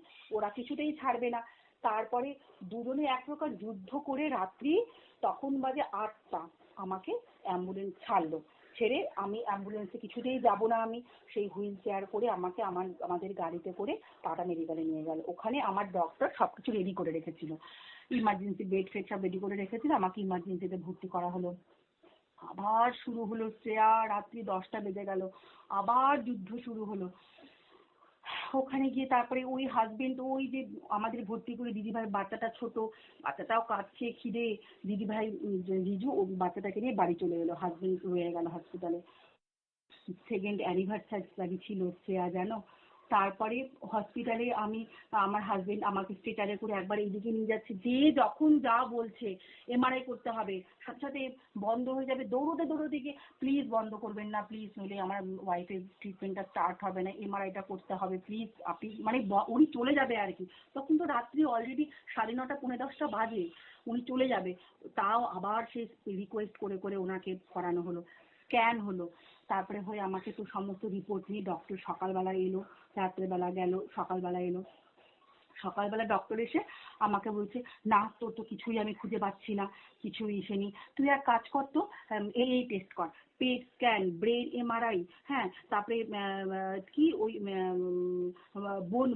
বোন মেরু টেস্ট, তারপরে মেরুদণ্ডের মধ্যে স্পাইনালের যে তোমার এমআরআই হয় সেই এমআরআই। আমাকে বলছে যদি স্পাইনালে যদি কিছু হয়ে থাকে তাহলে আমরা রেডিয়েশন দিয়ে যতটা পারি চেষ্টা করব। তখন আমাকে ওইটা ইসে করে সবকিছু হলো। করার পরও পরের দিনকে আমাকে সে ডাক্তারবাবু বলছে কি, সমস্ত রিপোর্ট করা হয়েছে, এবার আমাদের টাটা মেডিকেলে কি হয়, রিপোর্টটা তোমাকে পার্সোনালি দেবে না, যদি তুমি রিপোর্ট চাও তো তোমাকে হার্ড ডিস্কটা ওরা দেয়, কিন্তু রিপোর্ট ওরা ডাইরেক্ট ডক্টরের কাছে ওরা পাঠিয়ে দেয়। হুম তো পরের দিনকে ডক্টর সমস্ত রিপোর্ট নিয়ে এসেছে, আমাকে বলছে, অত বড় একজন ডক্টর আমাকে বলছে যে শোন না মারে, কিছু তো পেলাম না জানিস, আমার না মনে হচ্ছে, আমাদের মনে না একটু আশার আলো এলো। আমাকে যখনই আমি যে ডাক্তারবাবু আমি কতদিন বাঁচবো, দাঁড়া না দেখি না, আমরা দেখছি তো, চিন্তা করছিস কেন, আমার মনে হয় তোকে রেডিয়েশনটা নিতেই হবে। তা আমি বললাম আপনারা কি, তখন আমার ভাই গেছিল সাথে, ভাই ওর, আমার ভাই, আমার হাজবেন্ড, যে আপনারা কি 100% শিওর? না রে, আমরা না 100% শিওর হতে পারছি না যে তোর এটা রিল্যাক্স করেছে, কিন্তু আমাদের মনে হচ্ছে। তুমি ভাবো, রেডিয়েশন তো একটা নর্মাল জিনিস নয়, হুম। রেডিয়েশন অনু হওয়ার ভিত্তিতে রেডিয়েশন নিতে বলছে আমাকে, যে মনে হচ্ছে। তারপরে তারপরে কি হবে, তোমরা তো রেডিয়েশন দিয়ে তোমরা তো 1 লাখ টাকা নিয়ে নিলে, তারপরে কি হবে?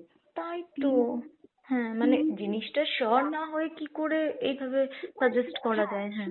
কি করে করে, মানে ডাক্তারদের যে বিজনেস, তোমাকে কি বলবো আমি। তারপরে 3 দিন পর, 3 দিনই 65,000 আমার টেস্টিং হয় টাটা মেডিকেল সেন্টারে। তারপরে কিছু পাইনি। তারপরে আমার হাজবেন্ড আমাকে, ওনার ডাক্তারবাবুকে বললো, স্যার একটা সেকেন্ড ওপিনিয়ন যদি বলতে পারেন। তখন উনি বলল যে তোরা না একবার নার্ভের ডাক্তার দেখাতে পারিস। নার্ভ কোথায়, যে এরকম মল্লিক বাজার তখন ছিল, মল্লিক বাজারে যে ইনস্টিটিউট অফ হ্যাঁ নিউরোসায়েন্স, হ্যাঁ, ইনস্টিটিউট অফ নিউরোসায়েন্সটা একদম সামনে। হ্যাঁ। হ্যাঁ, ওখানে তুই তোরা একবার ওখানে একবার দেখাতে পারিস। তখন আমাকে না একদিন জুনিয়র ডক্টর এসেছিলেন, আমার মনে আছে, উনি আমাকে না কিছু একটা স্টেরয়েড জাতীয় কিছু একটা ট্যাবলেট দিয়েছিলেন। হুম তা ওই স্টেরয়েড ট্যাবলেটটা খেয়ে আমার কিন্তু ক্যাথিড্রালটা খুলে যায়। আমার কিন্তু তখন আপনা আপনি ইউরিন হওয়া স্টার্ট হলো, হুম টাটা মেডিকেল। হুম তারপরে ওখান থেকে তারপরে যখন সেই টাটা মেডিকেল, তারপর তো যাই হোক আমাদের মনে কিছু একটু আশা এলো যে না কিছু মানে ওই যেটা ভয় ছিল আমাদের সেটা নেই। হুম তারপরে বাড়িতে আসলাম, পরের দিনকে উনি ডাইরেক্ট রেফার করে দিয়েছেন আমাকে। ওরা নিউরো সায়েন্সের 9তলা বিল্ডিং এ সকালবেলা 8টার সময় ডেকেছে। আমার তো কোনো অ্যাপয়েন্টমেন্ট করা ছিল না তখন। হুম ওখানকার যে হেড অফ দি ডিপার্টমেন্ট কি সেনগুপ্ত, ডক্টর সেনগুপ্ত, বিপি সেনগুপ্ত খুব সম্ভবত, উনি উনি আরো অনেক ডাক্তার ছিলেন। শ্রেয়া বিশ্বাস করবে না, একটা কনফারেন্স রুম যেরকম থাকে ওটা ওদের কনফারেন্স রুম খুব সম্ভবত, ক্রিটিক্যাল পেশেন্টদের বা ক্রিটিক্যাল কিছু নিয়ে ওরা ওখানে আলোচনা করে, প্রজেক্টারে দেখে সবকিছু ওরা। হুম তারপরে আমাকে ওখানে প্রায় তোমার 50-60 জন ডাক্তার ওখানে করে আমাকে স্ট্রেচারে করে ওখানে নিয়ে গেল। বলছে তখন একজন ডাক্তার বলল এটা আফটার কেমোথেরাপির সাইড এফেক্টে 18 মাস পরে এটা হলেও হতে পারে। আচ্ছা 18 মাস, হুম 18 মাস না। হুম তারপরে কি হলো, ও তখন আমাকে একজন ডক্টর আমাকে সাজেস্ট করলো লাস্ট একটাই আপনাকে সাজেস্ট করবো, পেট পেট স্ক্যান। কি কষ্ট সেই পেট স্ক্যান আমার কি জিনিস, সেই তোমার কোয়াড্রাতেই পেট স্ক্যান ভালো হয়। সেই ডাক্তার ওরাই লিখে দিল সবকিছু, কোয়াড্রাতে গেলাম। একটা না তোমার চ্যানেল করে, আমার তো বাঁ হাতে তো কিছু করতে পারবে না, এবার ডান হাতে ইঞ্জেকশন ফোটাতে ফোটাতে না আর ভেন খুঁজে পায় না। হুম স্টিল নাও আমার ডান হাতে কোনো ভেন খুঁজে পায় না। এক হাত দিয়ে আর কত একটা জিনিসের উপরে আর কত প্রেশার নিতে পারে। তারপরে কোয়াড্রাতে গেলাম, তোমার পেট স্ক্যান হলো। যখন বিশাল একটা কনফারেন্স রুমের মতন বিশাল বড় একটা হল রুম, বুঝতে পারলে? ওই হল রুমের মধ্যে বিশাল বড় মেশিন, এমআরআই মেশিনের থেকেও বড় মেশিন। ওখানে যখন ঢোকালো, ওখানে ঢোকানোর পরে না হাতে চ্যানেল করে দেয়। চ্যানেল করে দেওয়ার পরে একটা তোমার ওষুধ আছে, ওই ওষুধটার দাম তখন ছিল প্রায় 12,500। হুম একটা একটা লিকুইড মেডিসিন টাইপের, ওই ক্যানুলা দিয়ে তোমাকে ইনজেক্ট করে আর কি। আমাকে মানে বলেই দেয় যে আপনাকে এখন কিন্তু ইনজেকশনটা পুশ করা হবে। ইনজেকশনটা যখন পুশ করলো না শ্রেয়া, বিশ্বাস করবে না, মাথার চুল থেকে পায়ের নখ অব্দি, মানে একটা বন্দুকের গুলি ছুড়লে যতটা মানে স্পিডে একটা মানুষের বুক ভেদ করে ভেতরে চলে যায়, অতটাই স্পিডে আমার পুরো মাথা থেকে পা অব্দি একটা গরম একটা কিছু চলে গেল মনে হলো, বুঝতে পারলে তো? এতে ওরা কি করে, এতে ওদের কিছু অসুবিধা থাকলে সেটা পুরো ফুটে ওঠে আর কি। হুম তো সেই রিপোর্ট আমি তারপরে তো ওগুলো করে আমি বাড়িতে চলে এলাম। তারপরে বাড়িতে চলে এসে আমার ভাই আর আমার দেওর, ওরা তো সেই ওখানে গিয়ে পড়ে আছে। আমাকে একটা রিপোর্ট অন্তত দিতেই হবে যে কি হয়েছে না হয়েছে, সারাদিন ওরা ওখানে পড়ে আছে। পেট স্ক্যানের রিপোর্ট একদিনে দেয় না। তারপরে ওরা আবার ডাক্তারের কাছে গেছে নিউরো সায়েন্সে, যে তার এরকম আমার দিদি খুব কষ্ট পাচ্ছে, বলুন না রিপোর্টটা যদি আজকে দিয়ে দেয়। তখন ডক্টর, ওই অত বড় ডক্টর, উনি নিজে ফোন করেছে, নিজে ফোন করে কোয়ার্টারটা বলেছে অ্যাজ সুন অ্যাজ পসিবল আমার এই রিপোর্টটা চাই। ওরা 1 ঘন্টার মধ্যে রিপোর্ট সুন্দর বের করে দিল।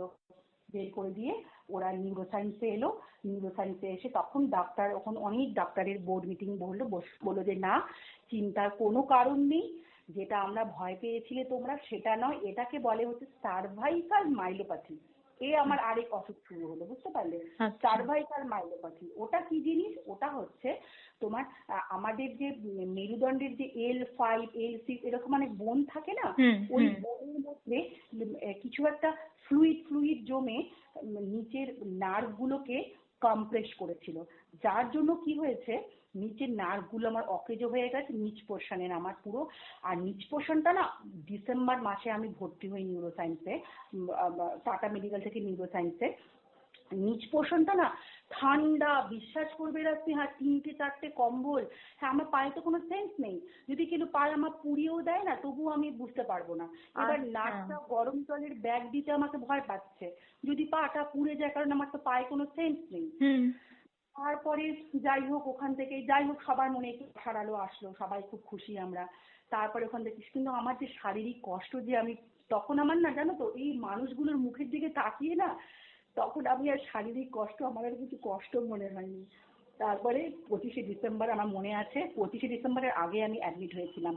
25শে ডিসেম্বরের দিন আমি বলতাম যে স্যার আমার ছেলে একদিন আমাকে দেখতে এসছে হসপিটালে। তখন ওরা কি করলো, 5টা ইন্টারভেনাস ইঞ্জেকশন দেবে। ওটা হচ্ছে তোমার স্টেরয়েড একটা ইঞ্জেকশন, ওটারই ওষুধ। ওইটা 5 দিন হবে, একবারে ওটা আবার দেওয়া যায় না। ওটা আবার হাত টাত ফুলে কি অবস্থা হয়ে গেল চ্যানেল করতে করতে, হ্যাঁ সেই চ্যানেল খুলে দিল, হ্যাঁ 3-4জন নার্স আসছে চ্যানেল করার জন্য, মানে বিভৎস অবস্থা আমার হাতে।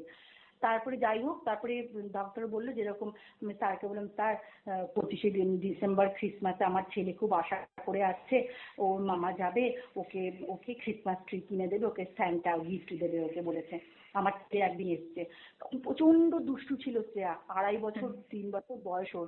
এসে না আমাকে ঝাঁকাচ্ছে, মামা চলো তো, কি হয়েছে তোমার, কিচ্ছু হয়নি, তুমি বাড়ি চলো তো। আমি না ওটা কোনোদিনও ভুলতে পারবো না Shreya, sorry. No no no, ঠিক আছে, তোকে। তারপরে যাই হোক, তারপরে আমার ওই ফেজ চলে গেল। তারপরে 25শে ডিসেম্বর আমি বাড়ি আসলাম, আমার নতুন জীবন শুরু হলো। হ্যাঁ, তারপরে আমার আস্তে আস্তে, তখন আমি আস্তে আস্তে মোটামুটি সুস্থ হয়ে গেলাম, সুস্থ দিকে আমি গেলাম। নিজের মনটাকে অনেক শক্ত করলাম। হ্যাঁ, যখন নিজের নতুন করে বাঁচার একটা আশা আসলো আমার মনে, তারপর থেকে আমি যখনই টাটা মেডিকেলে যাই, কত মানুষ দেয়া জানো এরকম আমাকে জিজ্ঞেস করে যে ইসে কি হয় গো, এরকম করে কি হয় গো, খুব টেনশনে থাকে। আমি বলি এখনো ভয় পাবে না, আমার ফোন নাম্বার দিয়ে দিই, ওরা আমার থেকে ফোন করে মোটিভেশন পায়। তারপরে যখন চেক আপ হলো, চেক আপে যাই, প্রথমে আমাকে 6 মাস দিল। 6 মাসে আরো প্রচুর টেস্ট দিল, এই কি জেনেটিক টেস্টের রিপোর্ট আবার তোমার 1 মাস না 1.5 মাস পরে আসে।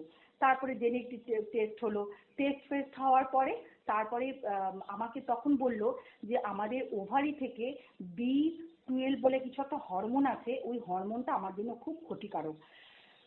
তো আমাকে ওভারি কেটে বাদ দিতে হবে, আদারওয়াইজ আমাকে একটা ইঞ্জেকশন নিতে হবে 6 মাস পর পর, যার দাম জানো কত, 28,000। এক একটা ইঞ্জেকশনের দাম 28,000। আমি ছিল অসম্ভব, এটা তো আমাদের পক্ষে তো সম্ভবই না। এক তো মানে কিছু নেই আর সর্বস্ব হয়ে গেছি আমরা। তারপরে এবার ওভারি বাদ দেয়, তখন আমাকে ডাক্তার ডেকে পাঠালো যে এরকম ওভারি বাদ দিলে প্রচুর আমার মেনোপজ হয়ে যাবে। মেনোপজ হয়ে গেলে ডাক্তাররাই বলছে তোরা ইয়ং মানুষ, তোদের মধ্যে তো কোনো কিছুই হবে না, তোদের মধ্যে তো শারীরিক সম্বন্ধটাই থাকবে না। তখন আমার হাজবেন্ড বলেছিল, স্যার শারীরিক সম্পর্কটাই কি সবকিছু? মানুষটা বেঁচে থাকাটা আমার কাছে সব থেকে বেশি বড় প্রায়োরিটি। আপনি আমার পক্ষে সম্ভব নয়। আর আমারও স্বাভাবিক, তুমি বলো না, একটা সাধারণ ফ্যামিলির পক্ষে প্রত্যেক 6 মাসে 28,000 টাকা দামের ইঞ্জেকশন দেওয়া কি সম্ভব? হুম, নয় সেই তো। তো, হ্যাঁ হ্যাঁ। তারপরে তারপরে কি করলো, ওটা খুবই ছোট্ট সার্জারি ছিল, ওটা করতেও 1 লাখ টাকা নিয়েছে। খুবই ছোট্ট সার্জারি, একদিনই আমাকে ছেড়ে দিয়েছিল। তারপরে আমার কি করলো, ওভারি কেটে বাদ দিয়ে দিল, দুটো ওভারি আমার বাদ, জানো স্যার। উফ। সেই 2016, 17, 18তে আমার এটা হয়েছে, উফারেক্টমি বলে এটাকে, উফারেক্টমি হয়েছে। আমার মনে একটা ভীষণ, মানে কি বলবো, যে আমি বলেই দিয়েছিল প্রথম হচ্ছে ঘুম, যে মানে মেনোপজের যা যা লক্ষণ সমস্ত কিছু এখন আমার মধ্যে আছে। আমার ঘুম হয় না, গিটে গিটে ব্যথা, আর শারীরিক সম্বন্ধের কথা তো ছেড়েই দাও। ওই ওই যে ফিলিংসটাই চলে যাবে আমার মধ্যে থেকে, ভীষণ ডিপ্রেসড লাগে। আমি ভীষণ স্পিরিচুয়াল প্র্যাকটিস করি, আমার খুব ভালো লাগে আমার হুম হুম স্পিরিচুয়ালি হুম হুম করতে, যেটাতে আমি ভালো থাকবো। হুম কিন্তু হুম আমাকে বাঁচতে হবে আমার হাজবেন্ডের জন্য, ছেলের জন্য। তখন আমার জানো তো আমার না মনে মনে খুব লাগে, কি জানি আমি তো আমার হাজবেন্ডকে তো স্যাটিসফাই করতে পারছি না। আমার হাজবেন্ড তো তাহলে ওর জীবনটা কি হবে? ও হয়তো আমার কাছে সেটাকে এক্সপ্রেস করছে না, আমার কাছে হয়তো দেখাচ্ছে না, কিন্তু ওরও তো কিছু চাহিদা, ওরও তো কিছু থাকতে পারে। কোনোদিন না আমার সামনে সেটা আমি বলেছিলাম একদিন, আমি মন খুলেই কথা বলেছিলাম ওকে, আমার না এরকম এরকম মনে হয় জানো তো, তুমি যদি কোথাও যদি চলে যাও, আমি তো তোমাকে খুব ভালোবাসি গো, তাহলে তো আমি বাঁচতে পারবো না। আমাকে তখন একটাই কথা, তোমার মনে হয় তোমার মনে হয় আমি এরকম কিছু করতে পারি? তারপরে দেখো এই জায়গাটা তুমি আমার হাজবেন্ডের নামটা একটু ইয়ে করে দিও, কেটে দিও। তারপরে দেখো, তারপরে সে কি করলো, আমার আমার মন ইয়ে করাতে সার্কামসেশন করে করে নিয়েছে। সার্কামসেশন বোঝো তো? হুম হুম হুম হুম। হ্যাঁ, তুমি এটা চাইলে তুমি এক্সপ্লেন করতে পারো, আর না চাইলে নাও করতে পারো। আমার মনে হয় যারা শুনবে তারা বুঝতেই পারবে। হুম হ্যাঁ, ও না ওটা করেই ওরকম এসে তখন আমাকেও বোঝালো, দেখো আমি যদি কোথাও যদি কিছু যদি ইসে করতাম না, তাহলে আমার এই জায়গাটাতে ময়লা জমে এরকম হতো না, এরকম আমি তাহলে আমার এই জায়গাটা নর্মালি থাকতো। হ্যাঁ, তখন যখন আমরা ডাক্তারের কাছে গেলাম, ডাক্তারের কাছে আমাকে ও এই জন্যই নিয়ে গেছে, এই নিজের কানে শোনানোর জন্য, যে তুমি নিজের কানে শোনো ডাক্তার কি বলছে। তখন ডাক্তার বললো যে আপনাদের কি শারীরিক সম্পর্ক হয় না? তখন আমি বললাম না স্যার, এই এই ব্যাপার। বলে যে আপনি ভীষণ লাকি, আমাকে ডাক্তার বলছে যে আবার কি হয়, ওই ওই জায়গাটা না নোংরা হতে হতে বা কিছু হতে হতে ওই জায়গাটা চামড়াটা যদি না কেটে ফেলা হয় বা চামড়াটা যদি না সরে যায় না, পরে ওটা অনেক খারাপ জায়গায় চলে যেতে পারে। তো তখন কি করলো, ও রুবি হসপিটালে সার্কামসিশন করে নিল, ওই জায়গাটা অপারেশন করে নিল। মানে এর পরে একটা মানুষ, আমি মানুষ হিসাবে বলছি, একটা মানুষ একটা মানুষকে কিভাবে উম, মানে বিশ্বাস না করে থাকতে পারে বলো? মানে আমি তাই বলি, কারণ আমার দিদিভাইও বলে অরুণিমা সত্যি তুই না ভীষণ লাকি রে। আমি কি সত্যি দিদিভাই, আমি তোমাদেরকে পেয়ে যে এত লাকি এখনো পর্যন্ত দিদিভাই। মানে কোনো বলে কি তুই যথেষ্ট ম্যাচিওর হয়ে গেছিস অরুণিমা, তুই যথেষ্ট স্ট্রং, সত্যি শ্রেয়া। এই মানে অসুখটা আমাকে যে এত কিছু শিখিয়েছে, আমাকে যেমন নতুন করে বাঁচার জন্য বাঁচতে শিখিয়েছে, সেরকম প্রচুর মানুষকে, মানে কারো যদি এরকম কিছু শুনি না, আমি না নিজে থেকেই তার কাছে গিয়ে কথা বলি, আমি নিজেই তাকে মোটিভেট করি, কারণ আমি জানি তার মেন্টাল পরিস্থিতি এরকম হতে পারে, আমি জানি তার ফ্যামিলি থেকে এরকম এরকম কথা আসতে পারে, চুল না দেখলে, মাথার মধ্যে স্কার্ফ বাঁধা দেখলেই রাস্তা বলবে বাবা করে একটু সরে আসবে। এটা আমার সাথেও হয়েছে, এটা এটা আমার সাথেও হয়েছে। আমার মাসি শাশুড়ি তো বলেই দিয়েছে, রোগ লুকিয়ে দিয়ে দিয়েছে। মা বাবার আবার আমার পিসি বলেছে মা বাবার কর্মফল নাকি ছেলেমেয়েরা ভোগ করে। বুঝতে পেরেছো তো কি ধরনের কথাবার্তা তুমি বলো? তারপরে আম, তারপরে যাই হোক, তারপরে সবকিছু হয়ে যাওয়ার পর এখন আমি অনেক ভালো আছি। এখন আমি এই রিসেন্ট 1 মাস আগেও আমি চেক আপ করে এলাম। আমি যেরকম যেরকম যখন যা যেরকম যেরকম চেক আপ বলে, আমি যখন চেক আপ করি, আমি এখন অনেক ভালো আছি। এখন আমি নিজেই চেক আপ করতে যাই, নিজেই সবকিছু ইসে করি। এখন আমার কোনো আর মানে হ্যাঁ ব্যথা হয়তো হয়, কখনো কখনো মন খারাপ লাগে কিছু হলেই, আগে যেমন কিছু হলেই ভীষণ টেনশন হয়ে যেত, এখন সেই টেনশন থেকে অনেকটাই কমে গেছে। কারণ জীবন যুদ্ধ, জীবন মানেই যুদ্ধ। সেই যুদ্ধে যদি আমরা যদি হেরে যাই, তাহলে তো আমাদের মানে কি মানে অ্যাকচুয়ালি আমাদের মানে হাজবেন্ড বলো বা পরিবারের লোকেদের যে স্ট্রাগল, সেই স্ট্রাগলের দিকে মানে তাকিয়ে আমাদের বেঁচে থাকাটা খুব দরকার। মানে সত্যি মানে এই অসুখটা আমি তাই আজকে 2025-এ আমি তাই ভাবি, আমি কোথায় সেই পাহাড়ে কত খুশি ছিলাম, একটা সাধারণ মেয়ে, হ্যাঁ রান্না বাড়ি করতাম, হাজবেন্ড অফিসে যেত, অফিস থেকে আমি বসে থাকতাম, এসে একসাথে চা খেতাম, রাত্রেবেলায় ডিনার করতাম, রেঁধে বেড়ে খাইয়ে অফিসে পাঠাতাম। হ্যাঁ মানে এরকম একটা, সেখান থেকে আমি আজকে কত মানে কলকাতার সবকিছুই আমি এখন মোটামুটি, সাউথের সবকিছুই আমি মোটামুটি চিনি। আমি একা একাই যাতায়াত করি, বাজার ঘাট সবকিছু আমি একা একা করি, আমাকে প্রচন্ড কনফিডেন্স দিয়েছে। তো মানে আমি তাই মামামির আমি জানি না হয়তো কিছু মনে করো না, মানে আমি ওর মাকে বলবো তুমি না স্পিরিচুয়ালি ইয়ে করো, কারণ আমি জানি যে এই স্টেজের মধ্যে দিয়ে গেলে একটা মানুষের মানে মেন্টাল থেকে, মেন্টালি যে মানুষ কতটা ভেঙে পড়তে পারে, মানে এটা আমার থেকে ভালো কেউ জানে না। তো মানে এটাই আমার একটা বার্তা থাকবে যে যাদেরই যদি বা হয়ে থাকে, হতেই পারে এটা মানুষের কিছু ইয়ে না করে না, আমার মনে হয় নিজেকে বাঁচা, নিজেকে ভালো রাখাটা ভীষণ দরকার। আর ক্যান্সার হয়ে যাওয়া মানে যে আরে কি হবে রে, মরে যাবো রে, একদম না, একদম বাজে কথা এগুলো, এগুলো একদম বাজে কথা। আজকের তোমার এই পুরো এপিসোডটা আমাকে অনেক কিছু শেখালো, এবং আমার মনে হয় যে আমার সঙ্গে সঙ্গে যে লিসনার বন্ধুরা এই পুরো ঘটনাটা শুনবে ধৈর্য ধরে, তারাও জীবনে অনেকটা অনুপ্রাণিত হবে। তোমার এই পুরো ইনসিডেন্টস গুলোর মধ্যে মানে অনেক কিছু শিক্ষণীয়। প্রথমত বলি যে তুমি তো ভীষণ লাকি, সত্যি হবেই, কারণ এত মিষ্টি একজন মানুষ তুমি। তো এটা ভাগ্য বলবো না, আসলে নিজ গুণে তো সকলে সবটা অর্জন করে। কোথাও গিয়ে হয়তো তুমিও তোমার সেই বেস্টটা দিতে পেরেছো সফলভাবে। তো এবং অবশ্যই তোমার মানে পারিবারিক কাঠামোটাও ভীষণ ভালো। মানে এইরকম সাপোর্টিভ শ্বশুর বাড়ি আজকালকার দিনে কোথাও দেখা যায় না। আজকাল যেমন ধরো বাচ্চা হওয়াটা তো এখন ওটা তো একটা নর্মাল প্রসেস, ওটা তো আর কিছু করার থাকে না। তো এখনকার দিনে যেহেতু আর নর্মাল ডেলিভারি হয় না, তো সিজারই করতে হয়। তো ম্যাক্সিমাম কেসেই আমি দেখি যে আজকাল কিন্তু সিজার হচ্ছে মানেই সত্যি কথা বলতে বাবা মাদের একটা একটা সন্তান।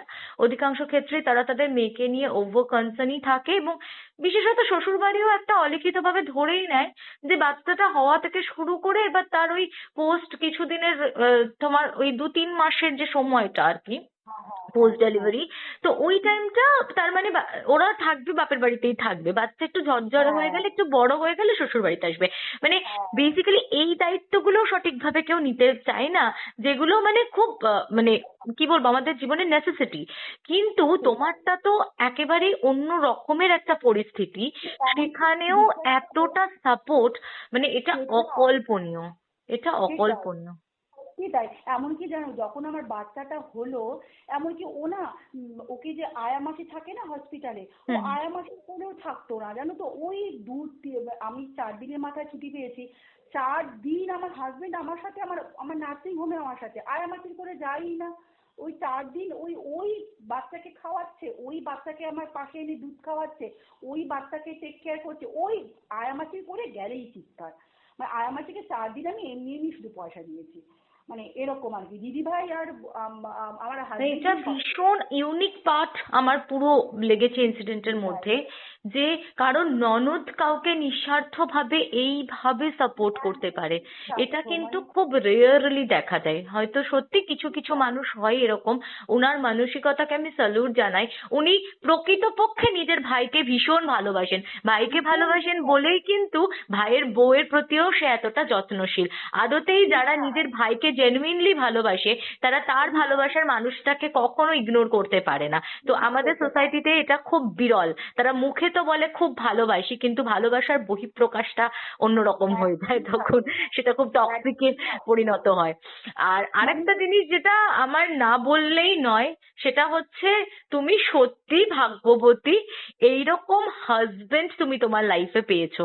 আজকের সোসাইটিতে যেখানে ঘরে সুন্দরভাবে সুন্দর সংসার করে ওয়াইফের কোনো সমস্যা নেই, তাকে নিয়ে সে দিব্যি তাকে দুবেলা রান্না করে খাওয়াচ্ছে, সমস্ত তার হাউস হোল্ড করে দিচ্ছে, এরকম একটা সুশ্রী, একটা মানে কি বলবো সুন্দর সংসার বউ সবকিছু রেখেও যেখানে 90% মানুষ বাইরের জগতে লিপ্ত হচ্ছে, যেখানে বাইরের সেখানে জগতে এক্সট্রা ম্যারিটালে মানুষ জড়িয়ে পড়ছে, সত্যি তাই। সেখানে এই যে সেখানে তোমার হাজবেন্ড তিনি এত বড় একটা সিদ্ধান্ত নিতেও পিছপা হননি শুধু তোমার জন্য, শুধু তোমার এই শারীরিক সমস্যার জন্য।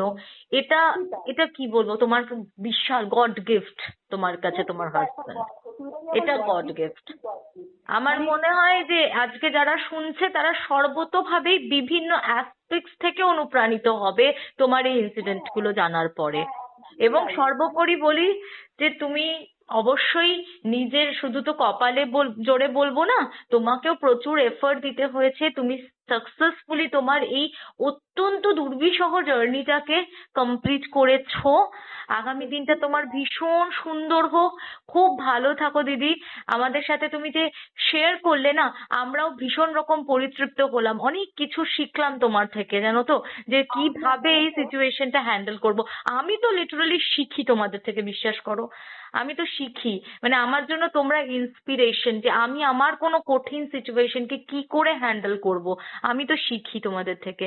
হ্যাঁ, সব না কি শ্রেয়া, করে করেছো আমি জানি না। কিন্তু সমস্যা আছেই। মানে আমার হাজবেন্ডকে তো আমি কিছু দিতে পারিনি এখন। আমার হ্যাঁ প্রবলেম বলতে ওই মেনোপজে আমি না ভীষণ তাড়াতাড়ি টায়ার্ড হয়ে যাই, বুঝতে পারলে? তো এটা আমার একটা, আমি সেটাকে মনেই করি না এখন, মানে আমি মনেই করি না, মানে আমার আমি হাজবেন্ডকে এই, যদি তুমি এটা তো ভালো থাকার গল্পে বলো, এইটা আমি লিঙ্কটা আমি আমার হাজবেন্ডকে শেয়ার করব, আমি ওকে বলবো যে সত্যি আমি তোমার জন্য ভীষণ ভালোবাসি, মানে আমার তোমার যে সরি তোমার স্যাক্রিফাইস, মানে যেন সত্যি ইতিহাস লেখা হয়ে থাকে, মানে সত্যি দাদার জন্য আজকের এই এপিসোডটা ডেডিকেটেড রইলো, দাদার জন্যই ডেডিকেটেড, যে এতটাও ভালো কেউ বাঁচতে পারে আজকালকার দিনে, যেখানে চারিদিকে আমরা দেখতে পাচ্ছি কত নৃশংসতা, কেউ কত মেয়ে বাইরে কোনো দেখছি প্রেমিকের সাথে অ্যাফেয়ার চলছে, তাকে গিয়ে হাজবেন্ডকে খুন করে দিচ্ছে, বস্তার মধ্যে পুরে রাখছে, কোথাও হাজবেন্ড বাইরে অ্যাফেয়ার করছে,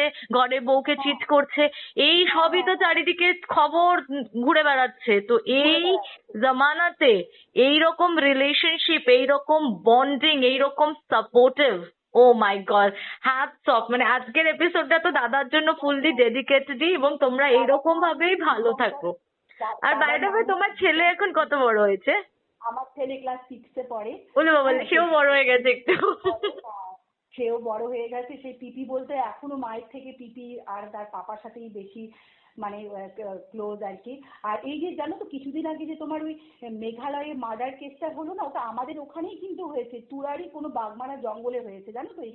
আচ্ছা মানে আচ্ছা। ওখানে এমন এমন জায়গা আছে, শ্রেয়া বিশ্বাস করবে না, পুলিশ যদি না খোঁজে না, কাউকে মেরে ফেলে রাখলেও হ্যাঁ, এটা আমি শুনেছি, এটা আমি শুনেছি।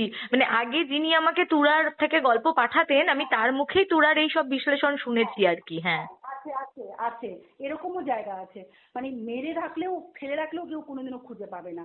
মানে আজকের এই মানে আমি তো হাজবেন্ডকে তো কিছু দিতে পারিনি, মানে এটা হচ্ছে, আমি এই লিঙ্কটা আমি যদি তুমি এটা ভালো থাকার গল্পে শেয়ার করো, অবশ্যই হ্যাঁ, শেয়ার করব, অবশ্যই শেয়ার করব।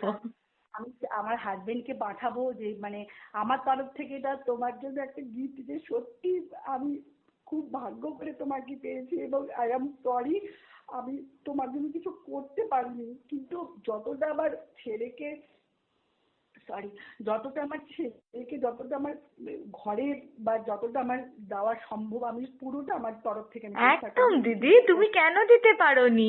এই যে তুমিও তো তাকে সব সময় মেন্টালি সাপোর্ট দিচ্ছ, তার সংসারটা এত সুন্দর করে করছো, হতেই পারে শারীরিক স্যাটিসফ্যাকশনটা কি সব? আর উনিও তো সেটাই চাইছেন, মানে উনিও তো চাইছেন যে তুমি মেন্টাল সাপোর্টটাই দাও আমরা জানো ওনাকে। তো একটা ছোট্ট হ্যাঁ, ফ্ল্যাটে ছিলাম আগে, এখন একটা বড় ফ্ল্যাট কিনেছি বালিগঞ্জে। এই রিসেন্ট 6 মাস হলো আমরা একটা বড় ফ্ল্যাট কিনেছি বালিগঞ্জে। মানে এই মানে তাই ভাবি যে তাই আমি আমার মাকে বলি, মানে যেই মাকে আমি এনেছি, আমি না ফটো পাঠাবো শ্রেয়া তোমাকে, হ্যাঁ আমার মায়ের ছোট্ট একদম মায়ের ফটো পাঠিয়ে। পাঠাবো হুম তোমাকে। হুম আমি হুম। তাই বলি যে তুমি আমাকে যতটুকু দিয়েছো, যেভাবে দিয়েছো, তুমি সেটুকুই আমাকে তুমি খালি দেখে রেখো, আমি যেন আমার ফ্যামিলিটাকে যেন দেখে রাখতে পারি। একদম, মানে তুমিও তার দেখো, তুমি দিদি ভাইকে কত ভালোবাসো, এবং উনাকেও আমি সত্যি অনেক শ্রদ্ধা জানাই, যে উনার মতো মানুষ আজকালকার দিনে বিরল। তো তোমার এত সুন্দর পরিবারটাকে তুমি এত সুন্দরভাবে বেঁধে রেখেছো, ছেলেকে নিয়ে একা এতটা স্ট্রাগল করছো, তো এগুলোও তো অনেক ভ্যালু রাখে না? তো ওটা কোনো ম্যাটার করে না, আমি বুঝতে পারছি যে তোমার ভেতরের একটা খারাপ লাগা ডেফিনেটলি আছে, কিন্তু ওটার ঊর্ধ্বেও গিয়ে আমি বলছি, ছেলেরা জানো তো চাই হচ্ছে মেন্টাল স্যাটিসফ্যাকশন, বাবা বাড়িতে বউ সারাক্ষণ ঝগড়াঝাটি না করুক, আমাকে মানসিকভাবে শান্তি দিক, আমার আর কিচ্ছু লাগবে না, ঘোরো বেড়াও আনন্দ করো, খাওয়া দাওয়া সবকিছু সুন্দর সুন্দর দারুণ দারুণ রান্না করে দাদাকে খাওয়াও, দেখবে এমনিতেই তারা সবকিছু ভুলে থাকে। আমার মনে হয় ছেলেদের জীবনে না ফিজিক্যাল স্যাটিসফ্যাকশনের ঊর্ধ্বেও গিয়ে হচ্ছে মানসিক শান্তি, তবেই তোমার সংসার টিকবে। আদারওয়াইজ এরকম তো কত মেয়ে আছে বলো, ফিজিক্যালি তো তাদের মধ্যে সবকিছুই ঠিকঠাক ছিল, কিন্তু ওই যে মেন্টাল স্যাটিসফ্যাকশনের জন্য দেখো আজকে কত বিচ্ছেদ, কত কিছু। সো ওইটা ওইটা তো অনলি প্যারামিটার হতে পারে না, তাই না? আর ওটা নয়, ইনফ্যাক্ট ওটা কোনো ম্যাটারই করে না, ওটা কোনো ম্যাটারই করে না। নিজেদের আন্ডারস্ট্যান্ডিং বন্ডিং এত স্ট্রং হলে ওটা খুব তুচ্ছ একটা বিষয়। It's okay. তো তুমি এটার জন্য একদমই ভেতর ভেতর কখনো নিজেকে দোষারোপ করবে না, এটা কিন্তু আমি তোমাকে বোন হিসেবে রিকোয়েস্ট করব। কারণ মানে তুমিও এটা অনেকটা আমাদের পথ রাখতে কষ্ট করেছো, তুমিও প্রচুর যুদ্ধ হ্যাঁ, কষ্ট চালিয়েছো। করছি আমি, হ্যাঁ, সেটাই। তো তোমারও সেটাই তোমার কষ্ট করে। অ্যাচিভমেন্টটাও কিন্তু কম কিছু নয়। কেউ জীবনে এতটা স্ট্রাগল করে সে মন থেকে ভেঙে গিয়ে সে পরিবারের থেকে হাত তুলে নেয় যে আমি আর পারছি না, আমি ডান। কিন্তু তুমি আমি কিন্তু কত সেই জায়গাটা সংসার কখনো আসতেই সামলে, দাওনি। তো এটাও কিন্তু সেটাই তোমার আমি, তরফ থেকে হ্যাঁ তোমার একটা সত্যি তাই, বিশাল কৃতিত্ব। সুতরাং সত্যি কখনোই তাই। তুমি নিজেকে একদম এই ব্যাপারটা নিয়ে মাথাতেই আনবে না যে তুমি কিছু দিতে পারোনি। অবশ্যই তুমিও এই পরিবারকে তথা দাদাকে অনেক কিছু দিয়েছো ইন রিটার্ন। হ্যাঁ, সেটা একটা পার্সপেক্টিভে মেবি নাই হলো, বাট অন্যান্য সমস্ত পার্সপেক্টিভ থেকে তো তুমি একদম হ্যাঁ, পারফেক্ট আমরা না। চেষ্টা করছি তখন কিছু কিছু সময় না তবুও না মনটা না কখনো কখনো একটু খারাপ লাগে, লাগে ঠিকই, লাগে না যে তা না, বলবো না, লাগে যে সত্যি তো আমি তো মানুষটাকে তো কিছুই দিতে পারলাম না। 30 বছর বয়সে আমার মেনোপজ হয়ে যায়। তো এখন একটা মেনোপজ হয়ে যাওয়া মানে তো বুঝতেই পারছো মানে দ্যাট আই তবু আন্ডারস্ট্যান্ড। মানে এটা একটা এমন মানুষ একটা এটা আবার একদিকে যেমন ম্যাটার করে না, আবার একদিকে এটা অনেকটা দিকে হয়তো ম্যাটার করে, আমাদের জীবনে ম্যাটার, একটা বড় জায়গায় আছে ঠিকই। হ্যাঁ কিন্তু ঠিক কিন্তু আছে, যেটা নেই সেটা নিয়ে ভাবারও দরকার নেই। ঠিক আছে, ইটস ওকে, আমরা কত বাকি বড় বড় সবকিছু নিয়ে মানুষ খুব আনন্দ হলে, করি, চলো ভালো থাকি। সেটাই, এই কত বড় বড় মানুষ হলে একজন যে এইরকম একটা মানে হ্যাঁ, ডিসিশন নিতে একদম পারে একদম, তখন। মানে দাদার মতন মানুষ আমি সিরিয়াসলি বলছি আজকের যুগে দাঁড়িয়ে এইরকম মানুষ মানে লাখে কি কোটিতে বিরল। আমার মনে হয় না এরকম কেউ হয়। সেটাই, জানো তো সিরিয়াসলি আমাদের আমি মানে শাশুড়ি, দাদার জন্য আমার শত সেটাই, কোটি প্রণাম, দাদাকে প্রচুর প্রচুর শ্রদ্ধা। এবং আমার মনে হয় যারা যারা এই মানে ইনসিডেন্ট গুলো শুনবে আজকে, আমার লিসনাররাও প্রত্যেকে এটা বলতে বাধ্য হবে যে এইরকম মানুষ, মানে আমি সত্যি আমি এক্সপেক্টই করিনি, এতটা আমি এক্সপেক্টই করিনি। এমনকি জানো তো আমি যখন 5 মাসের প্রেগনেন্ট ছিলাম, আমার তো শাশুড়ি কেউ নেই, তুরার বাড়িতেই আমাকে পঞ্চ ব্যঞ্জন রান্না করে আমাকে স্বাদ দিয়েছিল সে আমাকে, জানো তো। ওরে বাবা। পুরোহিত ছিল, ওই পঞ্চামৃত যে খাবার সেটা তো পুরোহিত খাবার, কিন্তু যেহেতু আমাদের কোনো রিলেটিভ ওখানে ছিল না হুম বা হুম কেউ হুম। আসতে পারেনি, হ্যাঁ এবার ডিস্টেন্স গুলো এতটা রাস্তা, কলকাতা কোথায়, কোথায় আসাম, কোথায় কুচবিহার, হ্যাঁ মানে ডিস্টেন্স এতটা, মানে হ্যাঁ, যে তখন কেউ একটা চট করে চলে আসবে বা কোনো অনুষ্ঠান হলে যে সবাই যাতায়াত করতে পারবে হঠাৎ হঠাৎ করে, সেইটা সম্ভব নয় তোমার। সেই সম্ভব নয়। মানে আমাকে পঞ্চব্যঞ্জন রান্না করে আমাকে সোনার কানের দুল দিয়ে আমাকে, জানো তো, স্বাদ দিয়েছিল আমাকে, সেটা আমার কাছে ভীষণ একটা প্রেশিয়াস ছিল আর কি। মানে সেই সেই পায়েস বলো, পিঠে বলো, তারপরে মুড়ি ঘন্ট খেতে ভীষণ ভালোবাসি আমি, মুড়ি ঘন্ট রান্না করে আমাকে কিন্তু আমাকে স্বাদ দিয়েছিল শ্বশুর বাড়ির স্বাদটা, জানো তো। আমার মানে ভীষণই ভালো, ভীষণই ভালো, দেখ, মানে আজকে কি বলবো। পুরো এপিসোডটাতে দারুণ কিছু মানুষের গল্প শুনলাম। তোমার জার্নিটা তো অবশ্যই আছে, বাট তার সাথেও বেশ কিছু ভালো মানুষের সাথে আমাদের পরিচিতি হলো। আচ্ছা দিদি, তাহলে আমরা মোটামুটি আজকে আমাদের এই এপিসোডটার একদম শেষ প্রান্তে উপনীত হয়েছি। হ্যাঁ, আমি এবারে আস্তে আস্তে শেষ করি। হ্যাঁ, হ্যাঁ, খুবই ভালো লেগেছে তোমার সাথে কথা বলে। কি বলবো, মানে এতটা যখন তুমি নিজেকে এক্সপ্লেন করছিলে তখন কোথাও গিয়ে ভীষণ হার্ট হয়েছি, প্রচন্ড তোমার ওই পরিস্থিতিগুলোকে ফিল করেছি। আবার সবের মাঝে যখন এতটা ভালো, এতটা আজকের সোসাইটিতে দেখা যায় না এমন কিছু দেখা নিদর্শন যায় না, দেখলাম, তখন মনটা সত্যি ভরেও কথা, গেল দেখা কোথাও যায়, গিয়ে। হ্যাঁ, তো থ্যাংক সত্যি ইউ দেখা সো যায়। Much for everything. এত হ্যাঁ, সুন্দর করে তুমি নিজেকে এক্সপ্লেন করলে আজকের এপিসোডটা। আমার মনে হয় যে আমার যে লিসনাররা আছে তাদেরও ভীষণ ভালো লাগবে। এবং শুধু তাই নয়, এমন অনেকে নিশ্চয়ই আছে যাদের এটাও মনে হবে যে আমার জীবনেও তো এমন কিছু ঘটনা আছে যেটা চাইলে আমিও তো শ্রেয়াকে শেয়ার করতে পারি। তাহলে একদম দেরি না করে 8240840618 নম্বরে চটপট আমাকে কল করো আর প্রাণ খুলে নিজেদের মনের যা কথা আছে আমাদের সাথে শেয়ার করে নাও। আজকে তাহলে এখানেই শেষ করছি। আবার দেখা হচ্ছে আগামী দিন।